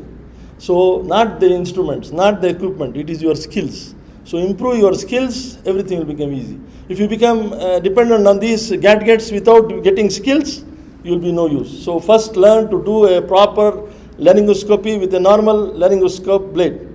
Okay, do as many as you can. Then you can go for improvement, go for any innovation. Now what has happened is, as soon as the student comes, take this, no sir, I have the video laryngoscope, I will do with the video. Yeah, good, it's a good innovation, but first get used to the conventional thing. Okay, then you can come up. No, but I think after 5 years or 6 years, even the laryngoscope will disappear, like everything disappeared. So this is a thing of the new. So this is the newer generation. Now these are the, how you will do if there is a failed intubation. What you do, call for help, as we do always. Don't feel proud. You are a human being and you will do mistakes. So when you are in trouble, call for help. Even as a professor now, I call for help. I never do anything alone. I know, I have experience, but 2 hands are not enough. You need 4 hands and 2 good brains. Okay, and don't bring somebody who doesn't know anything. So it will be another problem. You have to get somebody who knows something and who can help you. Okay. Then first thing is oxygen, oxygen, oxygen. Don't keep trying your trials with the laryngoscope, this thing. If you are keeping the patient oxygenated, you are safe. You can bring out the patient from the anesthesia and you can try again. And in my experience, LMA has saved many lives in my career now. So LMA is a savior. Keep it in the side before you start anything. LMA and ambu bag, 2 things are very, very crucial for you during your practice. So now when I started my career, it was cannot intubate, cannot ventilate. Now they changed the whole termination. They said cannot intubate, cannot oxygenate. Yes, it's a very, very good clean word, because you can ventilate but you cannot oxygenate. So it is better to say cannot intubate, cannot, and declare an emergency. Don't wait for anything, so you may get better people, and train yourself to do cricothyroidotomies either on models or attending conferences or attending the workshops like you did yesterday. So you have to be skilled. You can't do it first time. Never you will do it. So always be careful. And there is an airway there somewhere. You have to know how to approach it. Nobody comes without a trachea, without a vocal cords, without a cricothyroid membrane. There is some place where you can ventilate the patient. First learn how to approach it as quickly as possible. And in the latest thing, capnography is a very, very good tool to save you and to tell you that patient is getting proper gas exchange. So use it as much as you can. So the points to remember here: anticipate previous records of the patients, proper examination. This is a very, very crucial thing. So it will save you a lot of trouble. Communication as a team. Don't become a hero. You can't be. You have to have a team to make you a hero. So take the team along with you and then try to be a hero. Oxygenation versus intubation. So more important here is not intubation. Your more important thing here is to keep the patient oxygenated as much as you can. And know your limits. Don't go to something which is unfamiliar. Always go to familiar things which you are used to and you are using daily in the practice.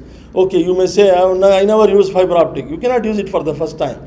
So what you do in normal patients, bribe your anesthesia technician with a coffee or some nice food and ask him to prepare the fiber optic in a normal patient.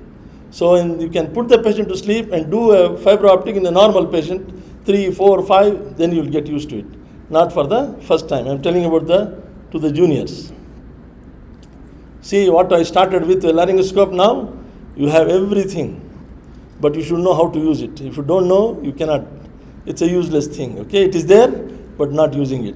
Now somebody asked me, Prof, I am in RR, what will I do? I said, when you'll go back to the laryngoscope. So take care. If you are working in a good place, good center, you have all these. If not, you have nothing. So now you ask me, you are now coming around 30 years in anesthesia. I started with the laryngoscope. How I got used to the fiber optic? I was forced to.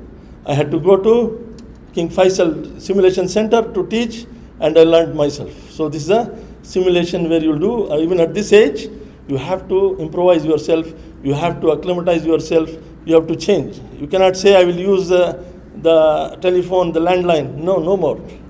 Everybody is carrying a mobile phone. So it has to change. Half of the things still I don't know. My daughters help me, but still I have to change myself. I think this video will work. Oh no, it will not.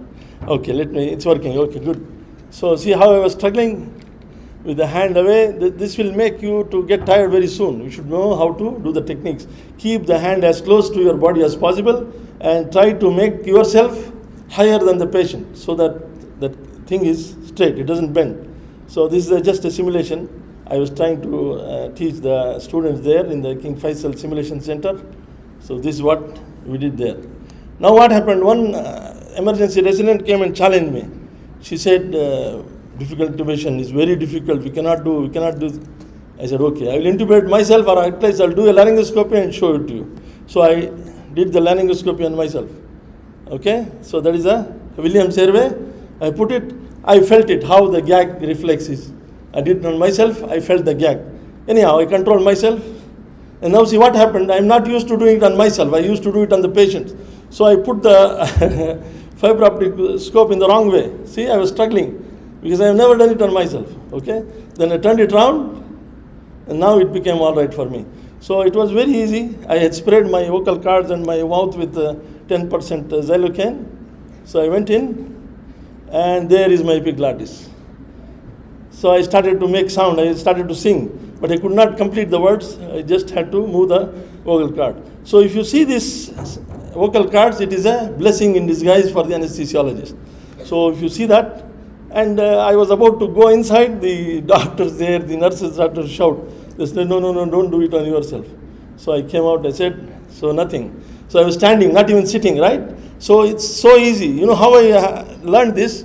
I went to the bronchoscopy unit. They are doing 30, 40 cases a day without any sedation, without anything, just spraying and do.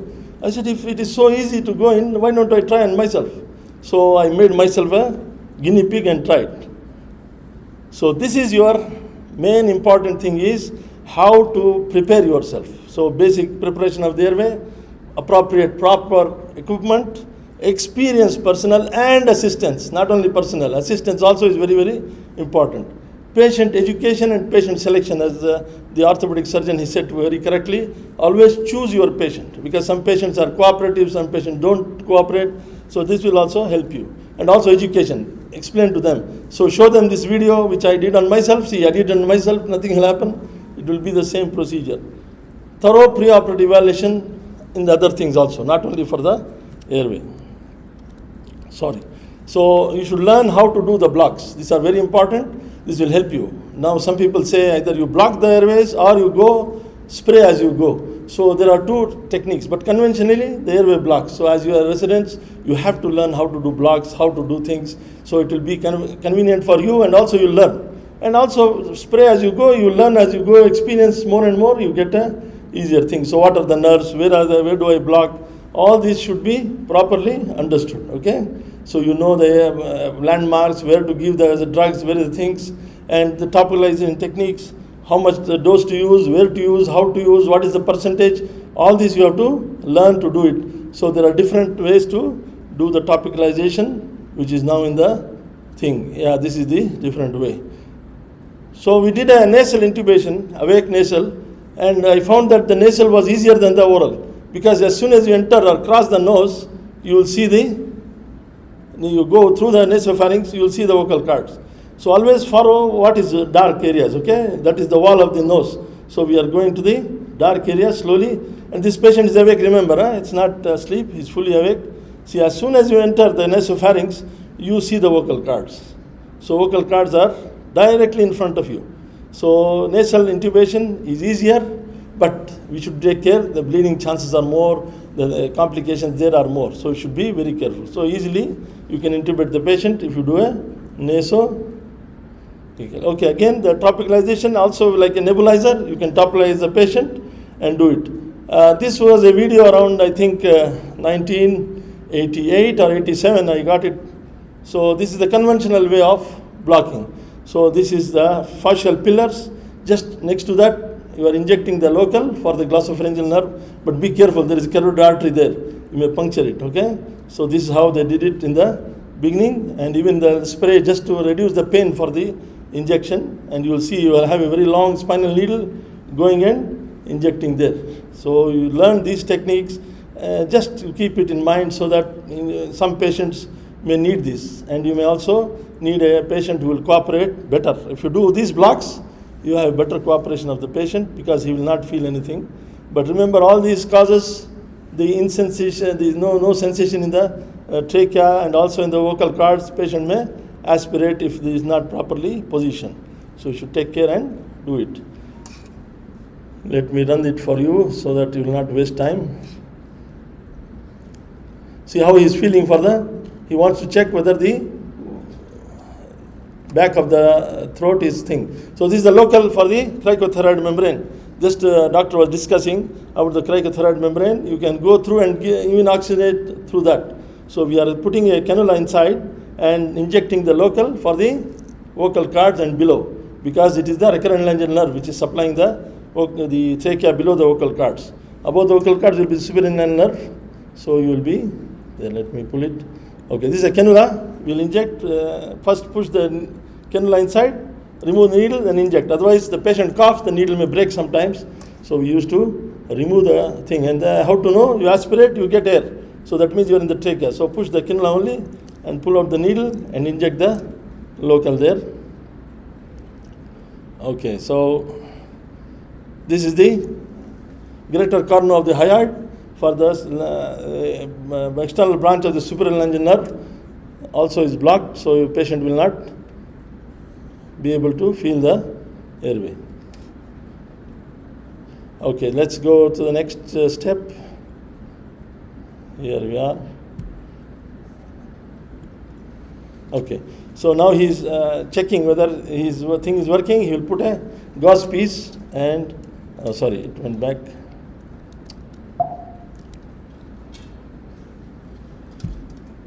No, it's okay, forget it. That was the thing we do it. I had a very nice, interesting video. So let me go back and start again. Yeah, here it is. Let me do it. Okay, so this is how we do the blocks, and then we will see how they intubate the patient when he is. Okay, so they put checking whether his gag reflex is gone. So now he'll take the fiber optic. When starting the anesthetic, keep the stroke as straight as possible, thus translating small tip movements accurately. Do not let it bend. Pass the station to the prepared airway, initiating the walls are seen. As the tip of the station rises, the vocal cord should come into view. The subject can assist by protruding the tongue or phonating. Approach the cords, keeping the state straight. Ask patient to breathe deeply, maximising cord movement. Pass the scope through the cords, holding inspiration. Notice the landmark and nutrition. Okay, this one we followed the same thing and did this intubation in a small girl. She was having some restricted cervical movement because of the fixation. So we did it in our hospital as a thing. Awake fiber optic. I think, okay, it's playing now. Let me run it faster so we'll save the time. So again, see, it was this was a disposable one. That was the reusable one. This is the disposable one, the fiber optic bronchoscope. So very gently, very carefully, go step by step.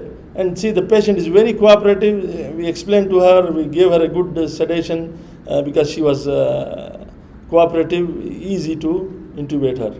But your assistants are very important. See, when you are seeing the screen, your assistant comes from the other side, you are stuck. You can't see the screen. So always ask him to be on your left side, not on the right side, because the screen is will be obstructed by him. See, he's obstructed the screen. I cannot see anything. So I have to tell him to come from the other side, and then we finish the case by doing it. This is another gentleman. He was around 85-year-old. He came for cervical fixation again.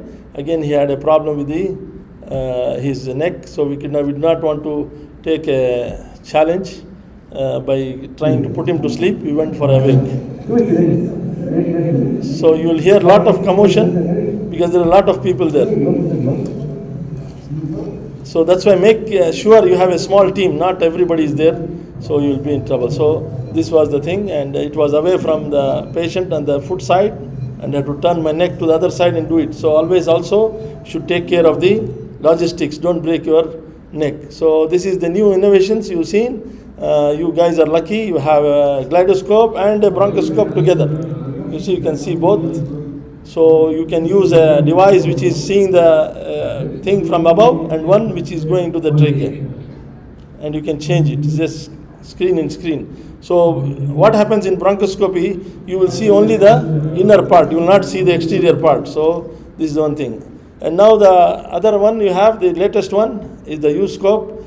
We were worried before to use a double lumen tube in a difficult airway. Now it became easy. Okay, thank you very much. I'm finished already. This is a pediatric airway, and this is a pediatric, I told you. Okay, thank you very much. To be happy, give the money to your wife. Don't forget, huh? Otherwise you will not have to go home now and give it. Okay. Thank you very much, Dr. Mohammed Bilal. Our next speaker is Dr. Naif Ainoucha.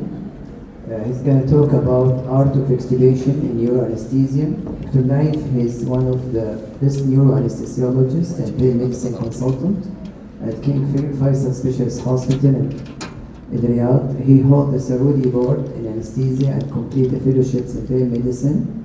Dr. Ainoucha serves as a deputy director of the pain medicine fellowships program and is the founders and the program directors of the Saudi neuroanesthesia program, which will launch in 2026. He is a member of academic committees at the Saudi commissions, and he's active involved in the departmental education and serves as a speaker in National Spain Symposium. Welcome, Dr. Ainoucha, and you can start.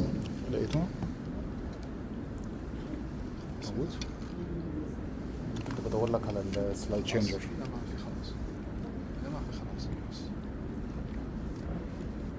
يستخدم الميكروفون ده احسن، ومعلش حاول تخليك قريب لان ده واطي جدا. الناس اللي ورا ما بيسمعوش حاجه، وخليك قريب على قد ما تقدر من الميكروفون.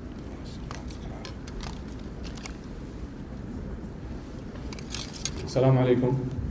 Good afternoon, everyone. I know this session is before lunch. We will make it quick. So, art of extubation. It is really an art, guys. Extubating patient is an art. So, this is my outlines. I believe all anesthesiologists are divided into three groups. The Picasso group, who had done more than 50,000 art pieces in his lifetime, which lasted 90 years. And he did all these things with the support of others, other specialties and other equipment. Also, Da Vinci, he did only 15 work of art. One of them was the masterpiece of the whole art, Mona Lisa Smile. And we have Van Gogh. This is most of our anesthesiologists who committed suicide at 37 years of. He did only 2,700 pieces of art. Most of them was in the past 10 years before he committed suicide. So, extubation, is it a physiological process? Who believes extubation is a physiological process? Just please raise your hand. Is it a physiological process? You put the patient to sleep. Then the patient can take the tube out, right? Okay. So, all the time, we heard in the previous two speakers, Dr. Bilal and Dr. Al-Malik, they mentioned that difficulty in intubating patients. But what about extubation? All the time, extubation generate less interest to anesthesiologists. All researchers, guidelines. Just can you believe that the Difficult Airway Society launched the first difficult extubation guidelines in 2012, only 2012. And we started anesthesia in 1804, guys. So they waited 200 years to come with the guidelines for that. So, according to ASA, 18% of insurance claims of death and brain damage came during extubation. Fourth National Audit Project of the Royal College of Anesthetists and thus in the DAS Society, third of major airway complication occurred during extubation. 1/3, guys. So, we will see the physiological effects and potential morbidities. Can you see the difference in the incidence? So, one of us will do a case, he has all these complications, and one, he will do the same case. During Hajj, sometimes if you are working in non-Hajj supporting facility, you will do like 8 tonsillectomies in one day. They will pass without complications. If you are like Da Vinci type. So, coughing, bucking, 18 to 66%. This is a big range. Let's see the cardiovascular changes. Hypertension, tachycardia, all kinds of arrhythmias. Drug effects, guys, is a major concern. So, DAS found that airway obstruction was the primary cause of all airway complications at the end of anesthesia and in back. Patient-related, surgical-related, anesthetic-related, we will see the laryngospasm, which in the evidence, laryngospasm takes like 2%, but we see it more often in our ORs. And we have to do a good review about that. Residual neuromuscular blockade. So, laryngospasm. Everything is going smoothly in your OR, and you will be surprised by that. 2 minutes later, you think you did a good job. Craniosynostosis, 6-month-old. Then you got this.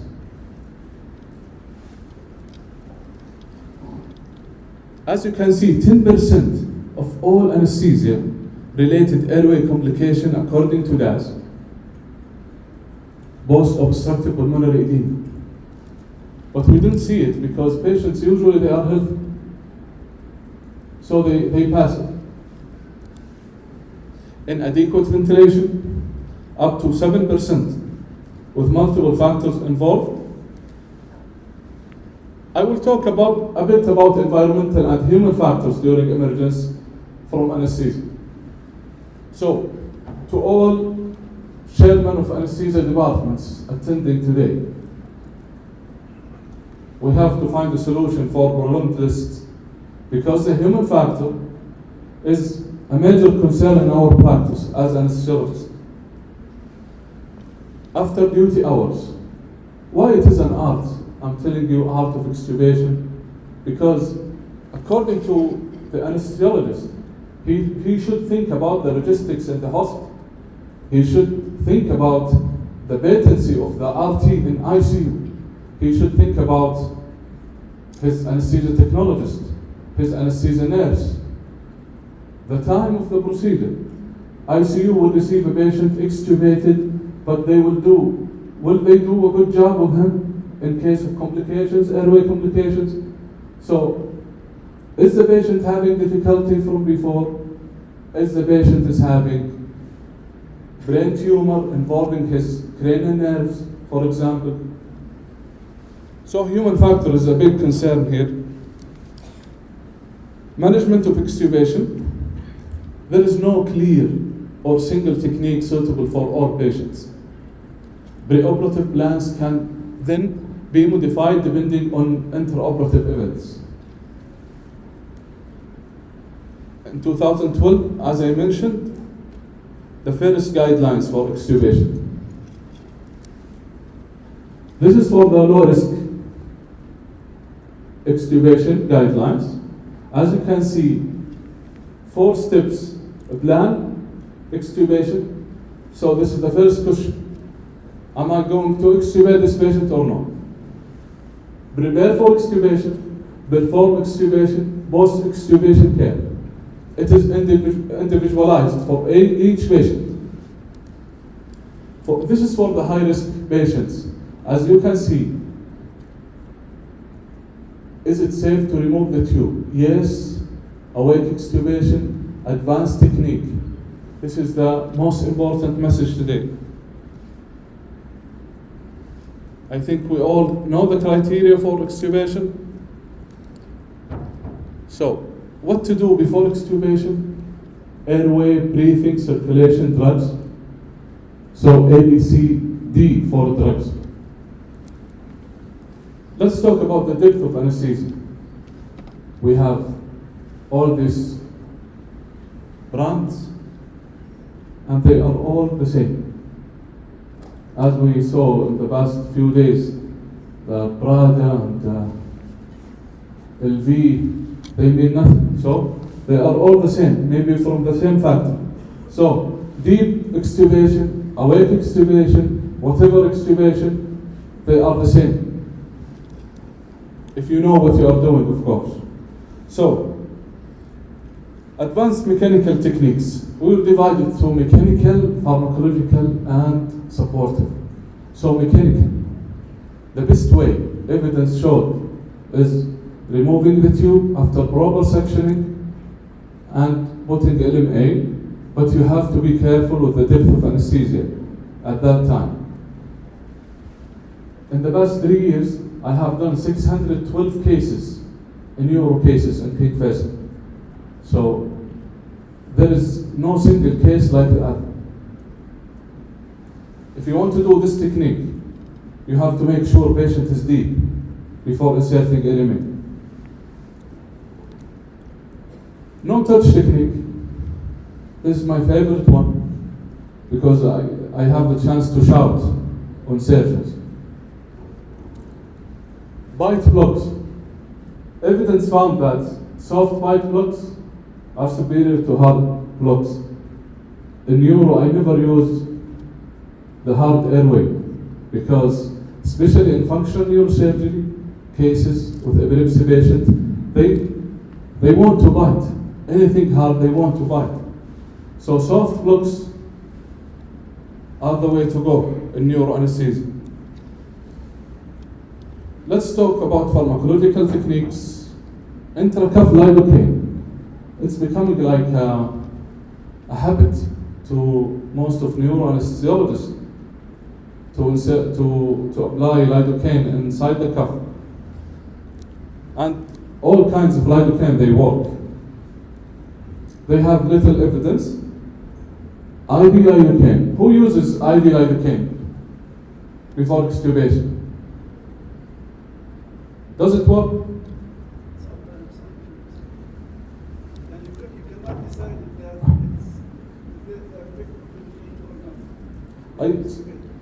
I used all techniques in the books. IV lidocaine for me doesn't work. Topical lidocaine. You know lidocaine cream? This 5% lidocaine cream. There are ongoing studies about lidocaine cream, 5%. So you will apply it on outside, on the cuff from the outside, and you will intubate the patient with that. They have good effect, but till now they are not approved by any board of pharmacology to prove in the use of that lidocaine cream. And I found that before I stopped using it, with that reason, that all patients, they wake up with sore throat. Now, to my hero, dexmedetomidine, evidence-wise, is the best medication for smooth extubation. Remifentanil, all evidence, remifentanil and propofol, they don't bypass the physiological response before extubating patients. Calcium channel blockers, like they are my favorite before extubation, 2 minutes. We are giving them according to evidence in 2022. They did a very nice study about the hemodynamic response to IV calcium channel blockers in neuro anesthesia. Propofol. If you are using TIVA, there is no benefit of prolonging your extubation more and more with propofol.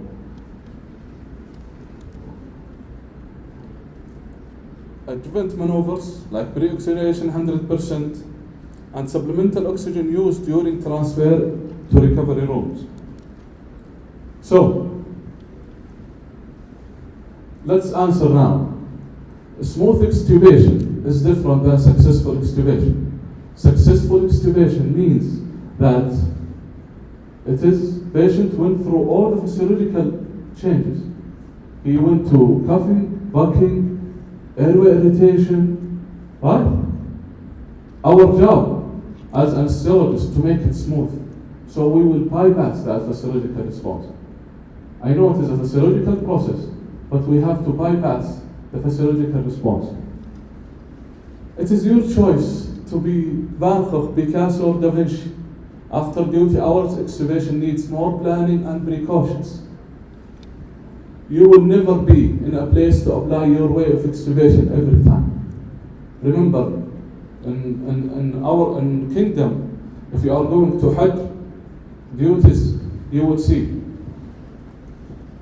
The surgeon should be involved in the intubation plan as well as the extubation plan. Thank you. Thank you very much, Dr. Naif. Cases list for the discussions. We have 5 minutes for discussions. If you have any questions from the audience. No question. No further questions? Your comment? I don't know.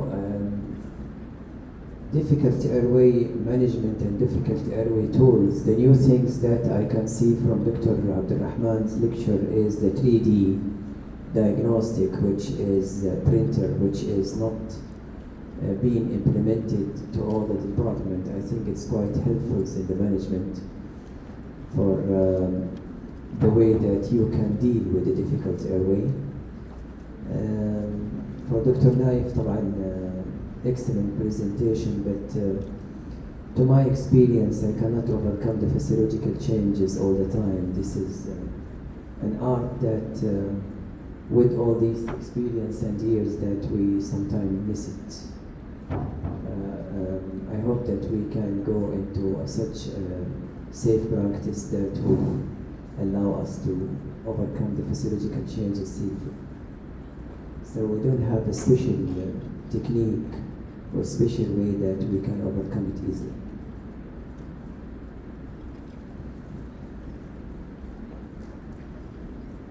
I have a question. The question actually for the three of you. Do you find that the video-assisted laryngoscopy is starting to replace the fiber optic intubation widely, and the use of fiber optic intubation now is not like before? You're doing fiber optic intubation for most of the cases, suspected airway difficulty, and we see now behavior from some our colleagues starting with only video laryngoscopy, and maybe I can say in 100% of cases I have seen, I have witnessed, it's working with only video laryngoscopy without the use of fiber optic intubation.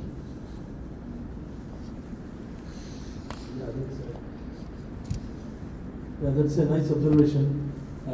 The problem with the fiber optic is it takes time to prepare, it needs very good skills and all the things. And the most important disadvantage is you cannot see the tube going into the trachea. You will see only the trachea. You will see the forward part, not the back. So sometimes when you are passing the tube, it gets stuck in the vocal cords. Sometimes you think you are inside, it would have slipped out along with the fiber optic bronchoscope in the hurry. So this way, that's why I showed you that one which has both the screens. So if you are having this double screen, it will be a very good advantage. You can see both the inside and the outside. Sometimes Dr. Hani is here. He did a very nice thing there. They used the gyroscope as well as the fiber optic bronchoscope to intubate the patient because they could not see the vocal cord with the fiber optic bronchoscope. They were struggling. So when they put the gyroscope, it made Dr. Hani, our colleague in King Saud, so he did it very nicely with our friend Anzayed, he was also there. So this is a new technique, rather not new technique, it is an improved technique. The disadvantage of fiber optic is, as I told you, needs lot of skills, need patience, need patient cooperation. With the video laryngoscope, same topicalization you can visualize. Advantage is you see the tube going to the vocal cords rather than blindly going with the fiber optic. You just see the forward. You don't see what is happening behind the camera. So this is the difference I found between the fiber optic and the video laryngoscope. Yes, video laryngoscope is anything now. I think even the pediatric we started to use the video. It is one of the recommended one for difficult intubation in the pediatric case. Okay. I think I recommend, we have to use both. I mean, the incidence of failure is about 4 to 6% for the bronchoscopes, for the video laryngoscope. So if you have the dual with the gyroscopes, that you have the bronchoscope at the same time as you have the video laryngoscope, that will be much more easier on the practice. But if you start with only video laryngoscopes without the presence of fiber optic, there is a chance of 4 to 6% or up to 10% that you might fail. So still is not a safe practice. If you have an incidence of 1 in 1,000 complications of the difficult airway, then you lose the airway and then you will find yourself in a stuck situation. So we cannot say that it's safe to do the video laryngoscope. Okay, it depends on your clinical practice, depends on your preference, but still there is a chance of difficulty. And from the medical legal point of view, that if you review the case of the medical problems in anesthesia, you found that 80% of the cases was a difficult airway and difficult airway management, especially in the peripheral area. So if you put it as a guideline or as a practical point of view, we cannot make it a generalized to start with video laryngoscopes without the presence of the bronchoscopes.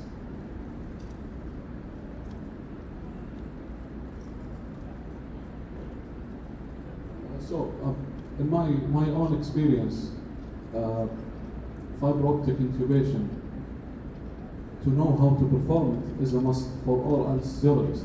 I know that video laryngoscopy is taking over, and we are doing most of the cases, even the difficult ones, with the video laryngoscopy. But like in neuroanesthesia, if you want to do kaleidoscope intubation for awake patient, even with the good topicalization, you cannot take out the sympathetic stimulation from the kaleidoscope or whatever device you want to use in video laryngoscopy. So knowing how to use fiber optic, and I think we are in the kingdom, we are behind in preparation for awake intubation or sleep intubation. We didn't have like in King Faisal, we are working on formalizing the practice, like what to use before, how to perform fully awake or sleep. We are behind in these things. So I wish from today and from our coming International Difficult Airway Symposium in September in King Faisal, I wish that we can come up with a plan to formalize the awake intubation technique.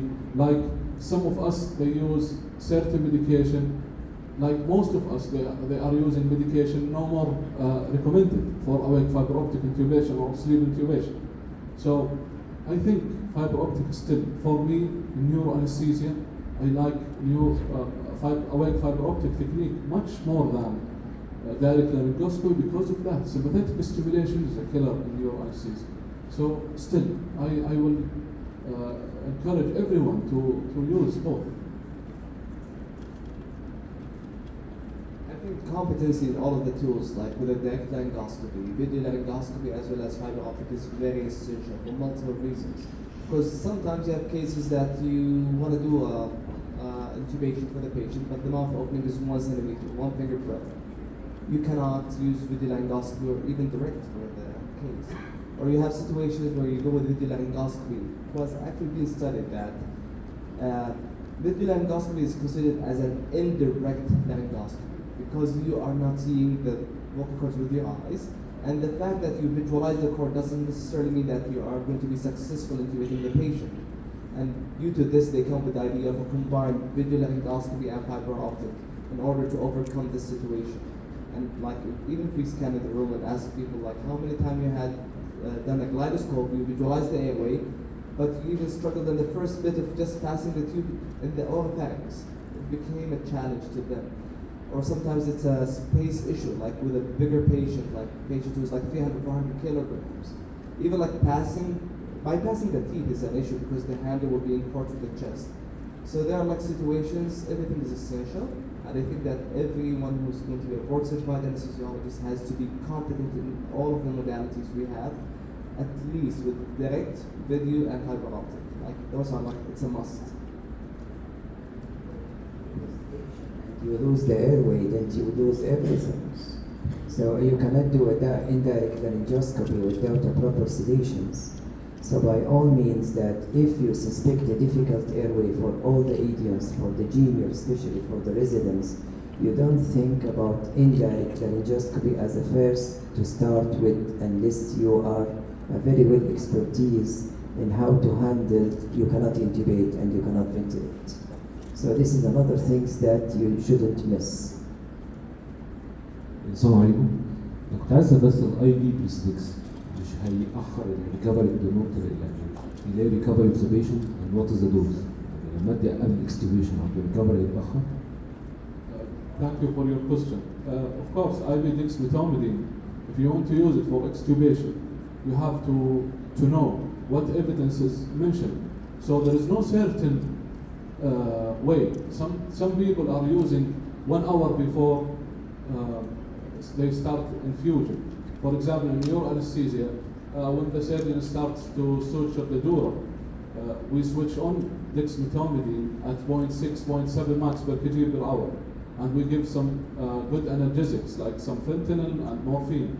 So the smooth extubation here have more evidence show that it is much better hemodynamic-wise because of the hypotension post-op than the boluses of dexmedetomidine. So we extubate patient while dexmedetomidine is ongoing for 1 hour. So at the end, dexmedetomidine is dose dependent, the side effects. So if you give a bolus of dexmedetomidine, you will have the side effects and you will have also the delayed recovery like the evidence showed. But if you are using it in the right way, like for example, if you want to use a big dose of dexmedetomidine before surgery as a pre-medication, like clonidine 0.2 milligram orally before surgery, craniotomies, 3 hours craniotomies, it will give you also a good effect. So it's all about how to start and how to apply it. And of course, all of our patients, they are going to monitored area, not to the back. So this also gives us a relief that someone will take care of his hemodynamic post-operative. I've got an opinion. My name is Dr. Tabi, consultant anesthetist. How many of us actually do awake fiber optic intubations more than 5 times a year? The number is very small.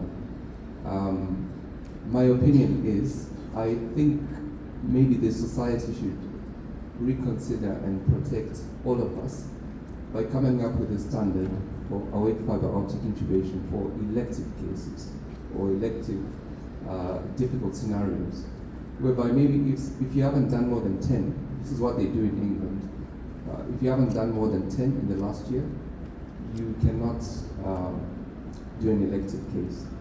Because there are some people doing a lot of volume. For some, they do awake fiber optic every day, maybe 2 or 3 cases. And for some, only do it once a year. It's like asking someone who drives an automatic car to drive a manual car in a crisis. I think this should be the way forward to protect everyone. That's what I meant about formalizing the awake fiber optic.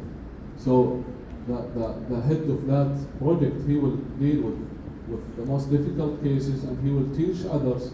If someone is not doing it frequently, they will change the primary anesthesiologist, because you don't need 2 people who are not familiar with awake fiber optic intubation in the same room.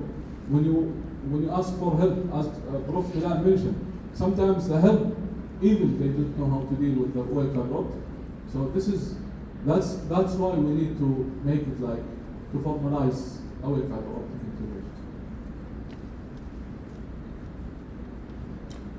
Standardizing the situation is the directions in kingdoms for the whole societies, whether it is National Guard or King Faisal or Ministry of Health. And we are in the Ministry of Health making a committee, scientific committees from all members of such a department, that we try our best to standardize the situations. And I'm going to take lectures tomorrow on this. So this is our directions toward the futures 2030. So I hope that we can do it.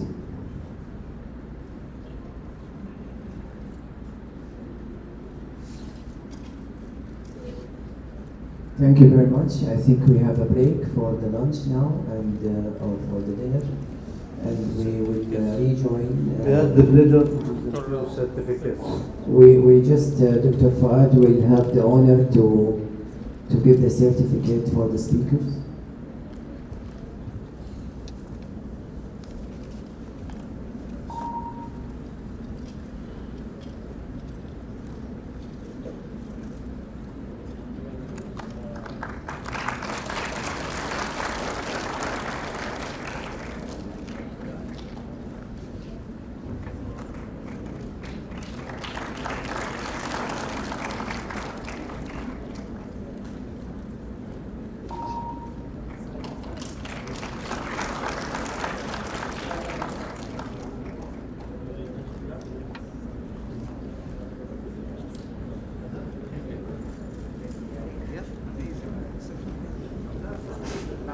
So where is the lunch, Dr. Ibrahim? It's on the other side. We want to open something.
كده.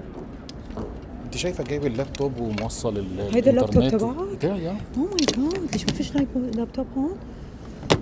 لهيدي الاوضه أول تبع ما جيت- اوديتوريوم اسمعي ما بس، فيها اول ما لابتوب. جيت قلت لهم عايز كمبيوتر، جاي بتاع الاي تي قال لي القاعه دي ما فيهاش كمبيوتر. نعم. كانت البتاعه دي مقفوله كده ما كانش باين. عن جد عم شويه تحكي؟ بعمل كده رحت طلعت قبل ما الكمبيوتر انسلتد مش اوريدي. عارف ان في كمبيوتر هنا. بصي يا والله حرام، والله حرام. بصي هيدي ايمن الخضراء بعت لي امبارح، شو؟ ده مزاجكم الصبح علقهم. شو؟ امبارح في الورك شوب ما كانش عندي تغطيه اعلاميه. ليه؟ ليه ما انتوا عملتوا هيدا الفيديو اللي عملته؟ ردوا علينا. لا لا انت عارفه مين اللي عمل الفيديو ده؟ ندى. مين الندى تبعنا؟ هيدي هي اللي عملت الفيديو. فالمهم رحت بعت الفيديو لمين؟ لايمن الخضراء. بصي رد عليا قال ايه؟ بس يا ريت يكون بالعرض علشان نقدر نحطه على لينكد ان وعلى منصات ثانيه، يعني في منصات تاخذه وفي منصات تاخذ بالعرض. بس الفيديو جميل جدا، ولو بدك تعمل الفيديو مجبور عشان تحطه على لينكد ان. بص رديت عليه قلت له ايه ده؟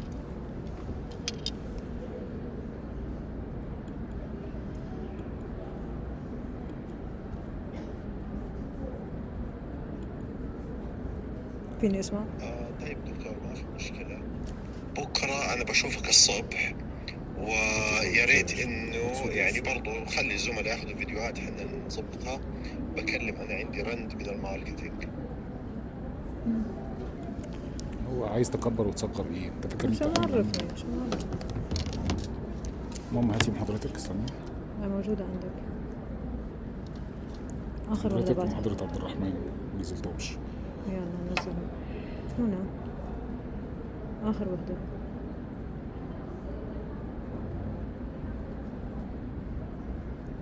هيدي كيف بتنزلها على الهيدا؟ سنت ايردروب. ايه صح. انت ميزة ان يبقى عندك ايه؟ اعطتني بنتي تبعها الحمد لله هاي الكم يوم. ماشي. اوبن. ثواني شو بس. بدك ثواني فين الداونلودز؟ هنا افتح يا ولد. هلا انت رح تقوم بين محاضرة ومحاضرة وظبط الامور؟ اعمل ايه؟ قولي لي برزنتيشن 3 هيدي دي صح؟ ايه استني غير لها اسمها منى حقي. دكتور منى. ماشي استني بقى. ودي فور 1 ماشي دي معروفة. والتانية بعد في عبد الرحمن. عبد الرحمن لسه باراليتيك شفتها انا فوق. فين باراليتيك؟ فوق تحتي استني ثواني بس. في ديكسوميتاميدين صح وباراليتيك. انا عايز امسح الحاجات التانية دي. ثواني في سي بي ده. ايه كيف تعمل ديليت؟ باراليتكس دي سيبيها. انستيزيا. دخلك ليش في نيرسز كتير؟ ليش في نيرسز كتير؟ كويس زحمة حلو. بس نيرسز. اتش ام جي برزنتيشن لا مش دي. مودرن. هيدي ثانية انستي ادفانس مانجمنت. لا مش كل دول. كيف رح كيف بتمحيهم ورجيني؟ نعمل حاجة تانية. سلاش فاد المنى وباراليتك والنيرو اكزل. وين النيرو اكزيال؟ ديكسوميتاميدين وبعد في عبد الرحمن ورايا صح؟ لا انا حنهي البتاع. شو هنهي البتاع؟ حنهي خلص هقول له فلناها كده. مش رح تخليه يقدم؟ مش رح تخليه يقدم؟ فظيع والله فظيع. استني يا دكتور امان استني. مش عايزه بصي على حضرتك بس شوفي شيكي عليها تبقى عامله ازاي. طيب يلا بس بديش ما فيش اكبر شوي. اي اكبر. لا ده اللي باين هنا. اوكي بصي وراكي. بصي وراكي. ايه اوكي. في حاجه عايزه تراجعي؟ لا ده بالماوس ده كده. بالماوس. ايه صح صبع واحد. صبعين لا هيك. انا هيك عم بعمل. انا هيك عم بعمل بالماك تبعي. ماشي خلي بالك على الشاشه. عم شوف هون. ما انا بدي اشوف هون. عبد الرحمن بعت لي محاضره امبارح بالليل مش كاتب عليه اسمه. وانا كمان مش كاتبه اسمي عليها. ظبط لي حط لي اسمه، قلت له والله لا انا بعملها، بس انا كنت بعدني مش مخلصتها صراحه يعني. انا المحاضره بتاعتي يا دكتور يعني عن جد عم بحكي كنت مش مخلصتها، ما انا ولا نهار اوف كان عندي هالفتره. اعملها امبارح بالليل. انت هتيجي العشاء النهارده؟ I'll try صراحه. اي ساعه هي العشاء؟ 8 فرديا. اي اوكي هيك، بس في اشياء مش مبينه النوتس، بس مش مشكله انا حفظتهم اصلا يعني ان شاء الله اتذكرهم. خلص رح احكي لكم مختصر مفيد.